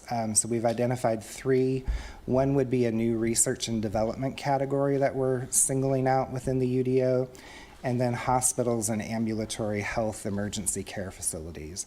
Obviously, those latter 2 have tremendous social importance and impact to the town. Research and development, just to give you a little bit of background, currently we would classify that as other light industrial. So other light industrial includes a lot of other things like just warehousing and delivery centers and things like that. So we really, again, trying to put more of an emphasis on a category. So we're taking that out, making it its own, and that way we're able to treat it a little bit differently than all the rest of those uses. Jeff, I have a question or comment. So for the special use permit, we're saying that it's the singular building that's 100,000 square feet that triggers it, but not the campus. But yet we're saying 200 units of single-family residential triggers it.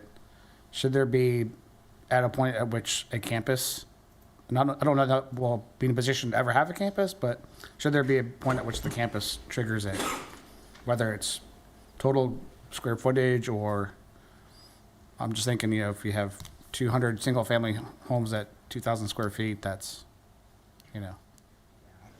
So I think that just comes down to where, again, what are we trying to incentivize and what are we trying to have a little more scrutiny over? And certainly right now, regular residential seems to, because of its traffic generation and such, without a lot of perceived additional benefits, that warrants more discussion. I think with a campus, it might be hard not to trip that in some ways. But again, there should be a pretty rigorous master plan process for that. And again, how much would that really change? I think to your point, though, we're trying to incentivize the campus more so than the big box. So. Yeah. No, that's a good clarification on intent. Mm-hmm. Thank you. Let's see here. Non-residential development standards. Again, just a little bit of clarification.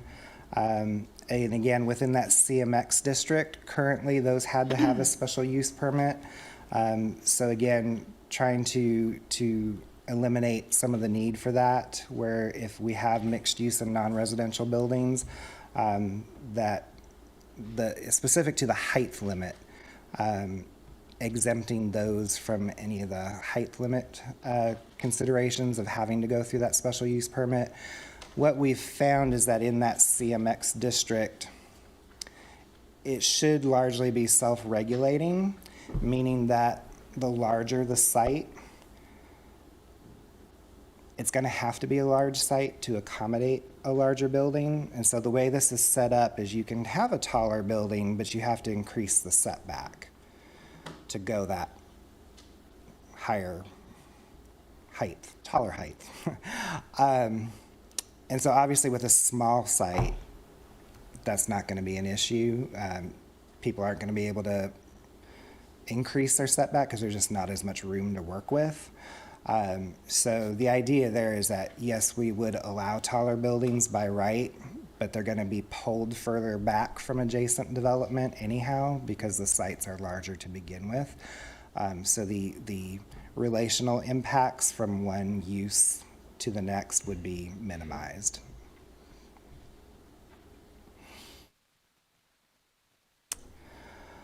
A little bit of clarification here in the commercial highway overlay district, again related to building heights. There were some parts of that overlay that had been left out in previous iterations of the ordinance, and we didn't feel that those were really applicable anymore, so that should just be extended throughout the entire overlay district. So again, just expanding that scope to include the area from McCormick over to Purser.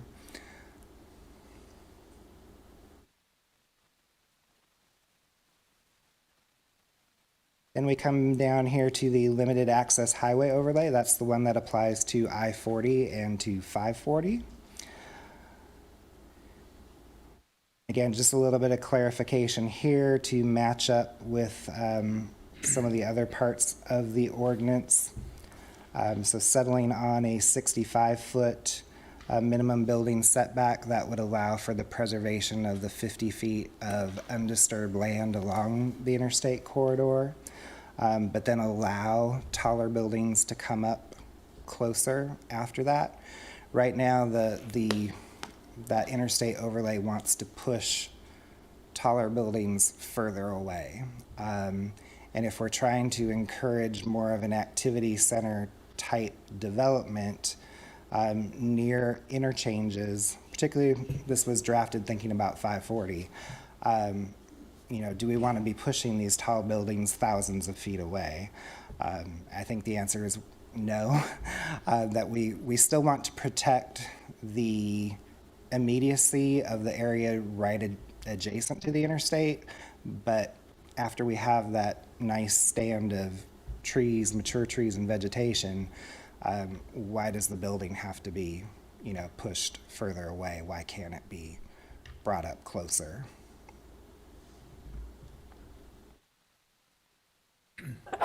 Then in the use table, most of the changes here were focused on trying to get our definitions for townhouses, quadplexes, triplexes, duplexes, get that all more in line with what the building code requires, and then making sure that within our multifamily districts that we were actually encouraging and allowing the right ones. So the MFA district ends up becoming really that district where we try to encourage the different types, something that's smaller than your apartments and large townhome projects, but kind of targeting those quadplex, smaller groupings of buildings. And then your MFB really does focus on, again, more trying to get us out of garden apartments and more into the vertical style of apartments. So just making sure that all is really reflective of the current dialogue that we've been having around apartments and townhomes. Let's see.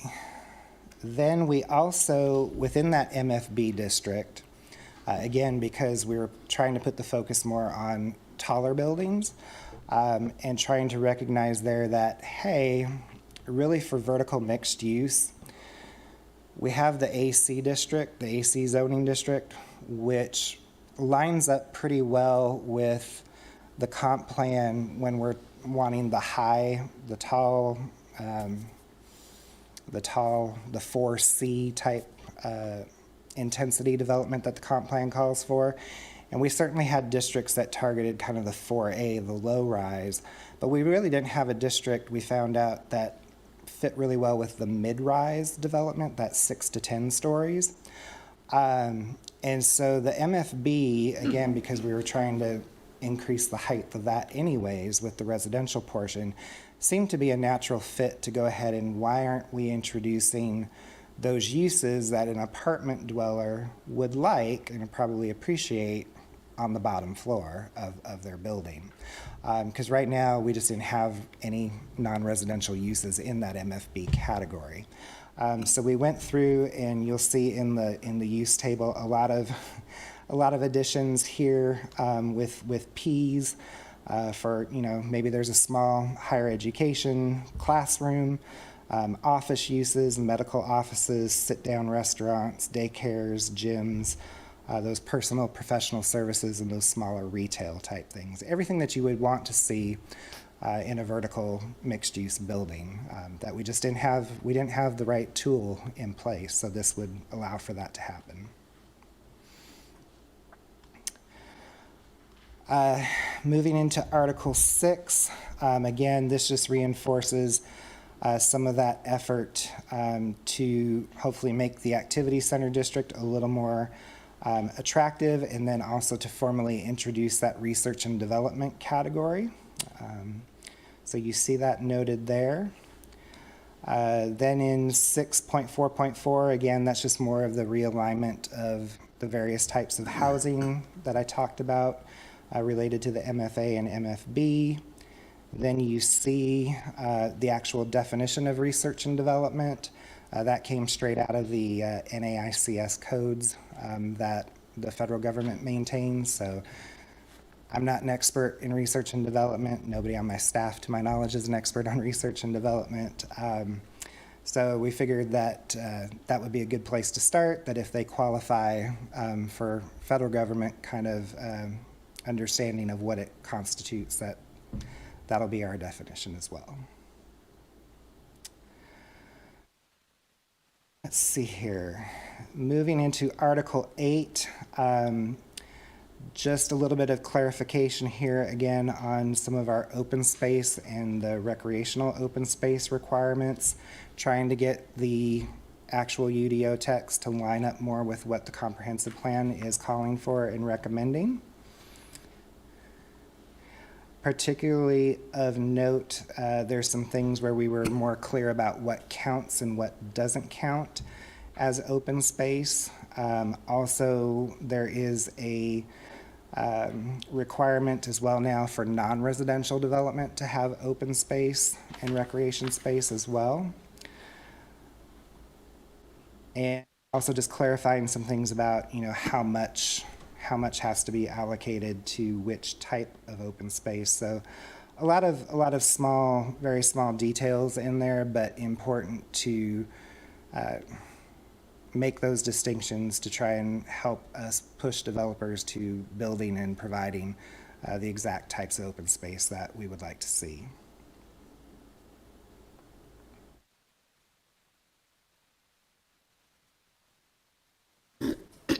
There was a question when it came to some of those active spaces. Again, there was an existing allowance for some of the greenway private trails to count as active open space. Council was fairly unanimous, I would say, in the fact that that should only be passive, that should not be counted as active. So that had been taken out. We did put in an allowance for open play fields, and to actually codify that within the UDO and to specify that it does need to be fairly flat. So we want a good sized play area and something that's not, kids are gonna, this is not the place where we want kids to be able to roll down the hill. That might be in another location. So different types of play activities.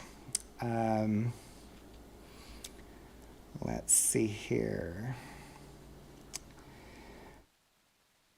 Moving on to our street layout and connectivity. I think I had mentioned this one perhaps in a previous discussion, but we do have block lengths in the UDO. In implementing this, we were having a lot of conflict with the engineering department's minimum block lengths, or yeah, these were maximum, they have minimums. It ended up that we really didn't have a lot of room to play with. They had to be at least, 200, but the max was 500, and that only left you 300 feet to play with.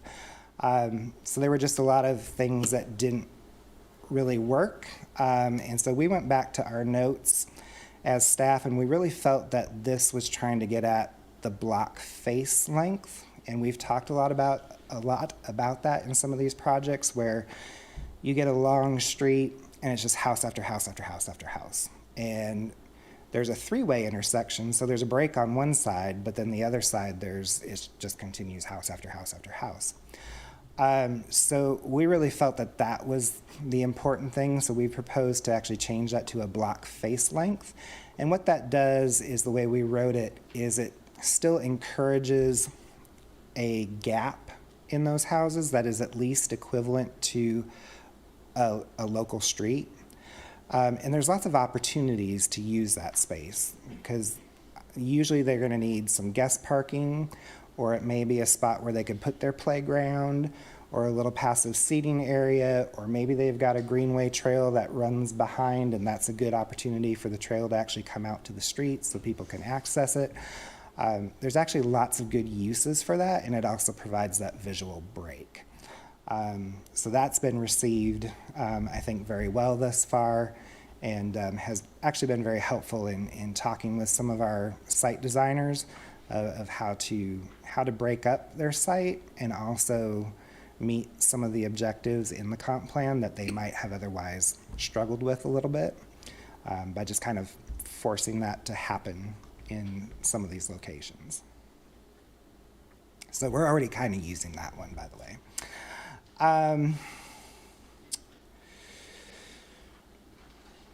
Let's see here. Just a few things again here related to some of the material requirements. Again, just trying to clarify some of the stuff that is recommended in the comp plan. Nothing, I think, very earth-shattering, but again, just trying to include some consistency throughout the site. Staff, when I got here, we used to handle that through a special extra document that we would prepare. It was a unity of development, and it would end up being these 15-page documents that were really just all about how the entire development created a theme. So important, and I think the plan still tries to push people in that direction. And we really didn't have anything explicit in the UDO that really spoke to that. So we have proposed basically just something that says, hey, this is what the plan expects. You do need to have some unifying elements, and here's just the basics of what that needs to be. Administrative modifications, again, we had a requirement there that whenever somebody was modifying their parking, that they could not eliminate accessible parking spaces. Obviously, there's other codes that feed into why they can't do that. But being that we have introduced bicycle parking and EV charging station locations, we wanted to specify again that for those, we did not want to be allowing folks to minimize or reduce their numbers of those types of parking facilities. Regular parking, if you can show it, sure. But biking and electric vehicles are things we want to encourage, so we don't want to see those standards be reduced. Throughout here, you'll also see some very specific things related to research and development. Because we didn't have a parking standard for that, we needed to go ahead and establish one. Here, you'll also see in Article 9 again some of that shared parking allowance modifications that I discussed earlier. 10.6.7, this was where we've noticed that for small sites, buffers, if you'll remember, we increased the size of our buffers when we rewrote the UDO. In many cases, that's a good thing, but for small sites, it can be very limiting.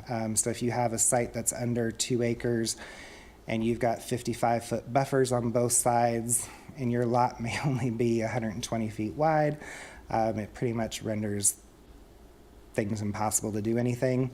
And we don't want to be pushing those all the time to go get a variance. We've had one go already because that was the only avenue that we had, but we just recognize that there's an inherent problem there, so that those sites that are 2 acres or less, let's just go back to half, which was pretty much what our old buffers used to be. Then we get into the definitions, again, just adding various definitions and amending where needed based on some of the other amendments previously in the package. Of course, we look at consistency. This one is, I think, should be fairly straightforward, that it is called the Garner Forward Implementation Text Amendment Package. So with that kind of title, it should be fairly self-explanatory that it better be consistent with the comprehensive plan, since that's what it's trying to do. But nonetheless, we got to state it and put it down in writing. So we do have our draft consistency statement for you, as well as your 2 motion options. If you're willing to go with us on that consistency statement, then your options are either to recommend approval to the council or recommend denial to the council. And we have both of those motions drafted for you at the end of the staff report, and I'm happy to answer any questions. If you had anything specifically that you were wondering about, I'll be glad to go over that. All right, thank you very much. Any questions or comments for Jeff? Ms. Hodges? Ms. Avent? No. Mr. Boylan? Mr. Carson? Mr. Jefferson? No. What? None? All right. Is there? Final hints. No, I think well done. It's pretty comprehensive and a lot of good changes. So applaud staff for making those updates. I guess my one final comment, maybe it's related to this, but it's not necessarily for this. But I think if we can find ways, whether it's through the UDO language or other methods, but to encourage when we see developments with these sort of leftover spaces because of mass grading, and when mass grading has to happen, we don't always like it, but if there's a encouragement or more so to try to reforest some of those areas, in addition to the other play spaces and whatnot, gathering, but thinking about that resource conservation and what we talk about in the comp plan. So just some food for thought. Because we do see a lot of those spaces and it just end up being grass that no one takes care of or no one wants to take care of.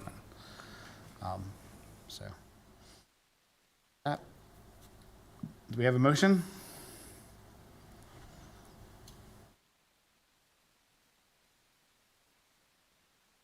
We have to motion to either recommend acceptance or denial or whatever. Or we can table. I'll make a motion to accept those recommendations that Jeff just discussed. Second.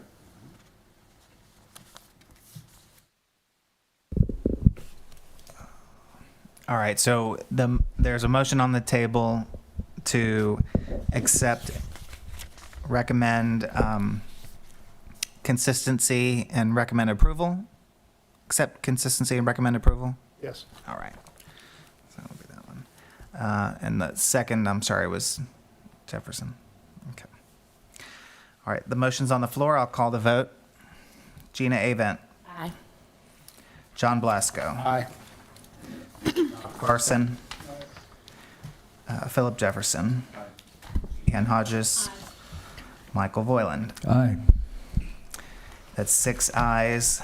The motion passes. All right, great, thank you. Moving on to reports from the planning director. Yes. In terms of council actions at your last meeting, there had been a couple of special use permits that they conducted hearings on. Again, you don't see those, but just to keep you informed, on the meeting of June 4th, a special use permit for the Swift Creek Apartments. That was a rezoning project that you saw some time ago down on 401 right at Swift Creek. It had a little bit of commercial space added into it, and they had a kind of more of a vertical mixed-use apartment building as well. That was approved. Also, the Tier 2 rezoning for the Wall Store Road townhomes, that was approved with the amendments that you all recommended. They did agree to the enhanced landscaping on the other streets.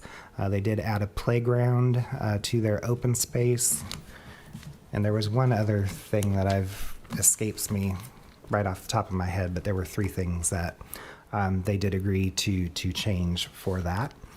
And then back on the meeting of May 21st, there was a special use permit application at the Creech Road Solar Farm to remove some of that land from the special use permit. That request has been initially denied.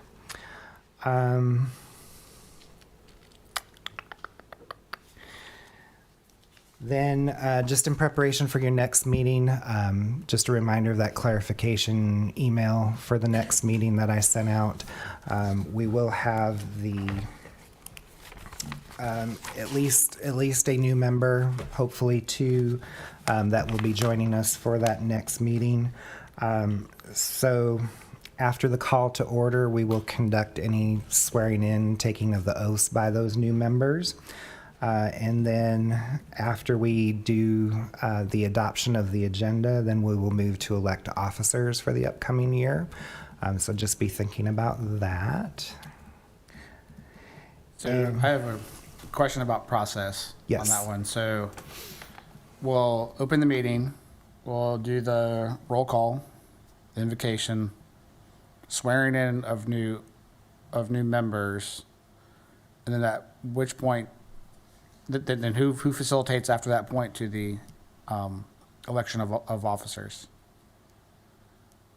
I would say that since once the new members are sworn in, then they are seated. So at that point, it should probably fall, I guess, then to the vice chair, since he is not rotating off. If it weren't for the vice chair being there, you would need to just appoint amongst yourselves a chair temporarily. Mr. Jefferson will conduct the election of officers and everything else from. And then just an update on where we are with the ETJ. Again, the package has been delivered to the county. And our next focus here as staff, really for the last week and a half or so, has been fielding phone calls and emails from folks that are in the affected areas. And we are having our open house public meetings starting next week. We have our first one on the 20th. That one will be at St. Andrew's United Methodist Church off of 401. And then on the 24th, we will be having one at Springfield Baptist Church off of Auburn-Knightdale Road. Then on the 26th, we'll be at Hollins Church on the south side of town. And again, on the south side of town on the 27th at Juniper Level at their historic Rosenwald School. That's there off of Sauls Road. And so those are the four that we have planned. All of them will be taking place from 4 to 7 p.m. in the evening. And staff will be covering those and be on hand to answer questions in person. And I believe that's all I have. Sounds good. I was talking to a vendor this past week, and I think Mr. Voiland will appreciate this, the Swift Creek Apartments, I believe they're doing the entire parking lot impervious pavers to actually hold and treat the stormwater. Yes, they are. Pretty impressive. Quite 8 or 9 acres, I think, of parking of all pervious pavers, so. I thought you would appreciate that. I do. All right, any discussion or comments from the planning commission? I did have one thing. I don't, the image of the site plan for Wilmington Place that we looked at, we didn't get in our packet. Is that something that you all could send to us? We can. The color, the rendered, the in color version of? Yeah, I don't know that we. That was something that the applicant offered towards the end, and so maybe that wasn't actually in the package. Because we had the black and white version for, again, with this being one of the oldest projects in the system, this was even before we had master plans conceived as an idea. So, yeah, but we can get that to you for sure. Jeff, do you have any updates on proposed Wake Med or Duke at the corner of 50 and Timber? Nothing. Still awaiting various submittals, and I haven't. John may know of something additional, but We have been told by the leadership at Duke that they are restarting their program here.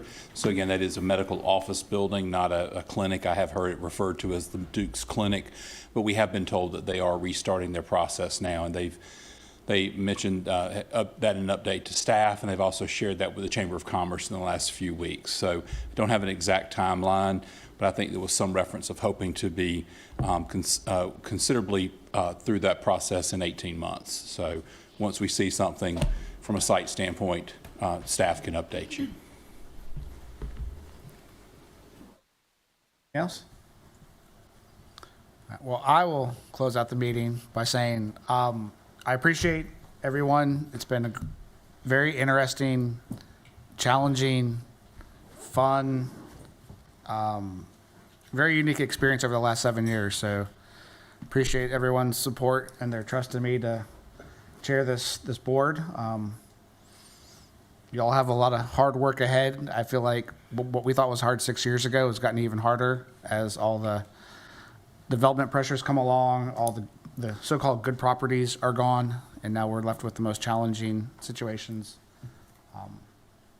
The growth of the town, so good luck to you all. I know you're all up to the challenge, and I know you'll do great, and hopefully I've left you in a good spot. And Mr. Jefferson, best of luck. Or Mr. Carson or Mr. Voiland or whoever decides to save it, or whoever becomes chair. But I have a feeling I know where it's going, so best of luck to everyone. So again, thanks for your trust in me and for allowing me this opportunity for 6+ 1 years. So. Just say, John, that you've done an exemplary job.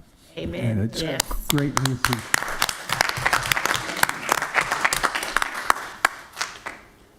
On that note, we will close this meeting.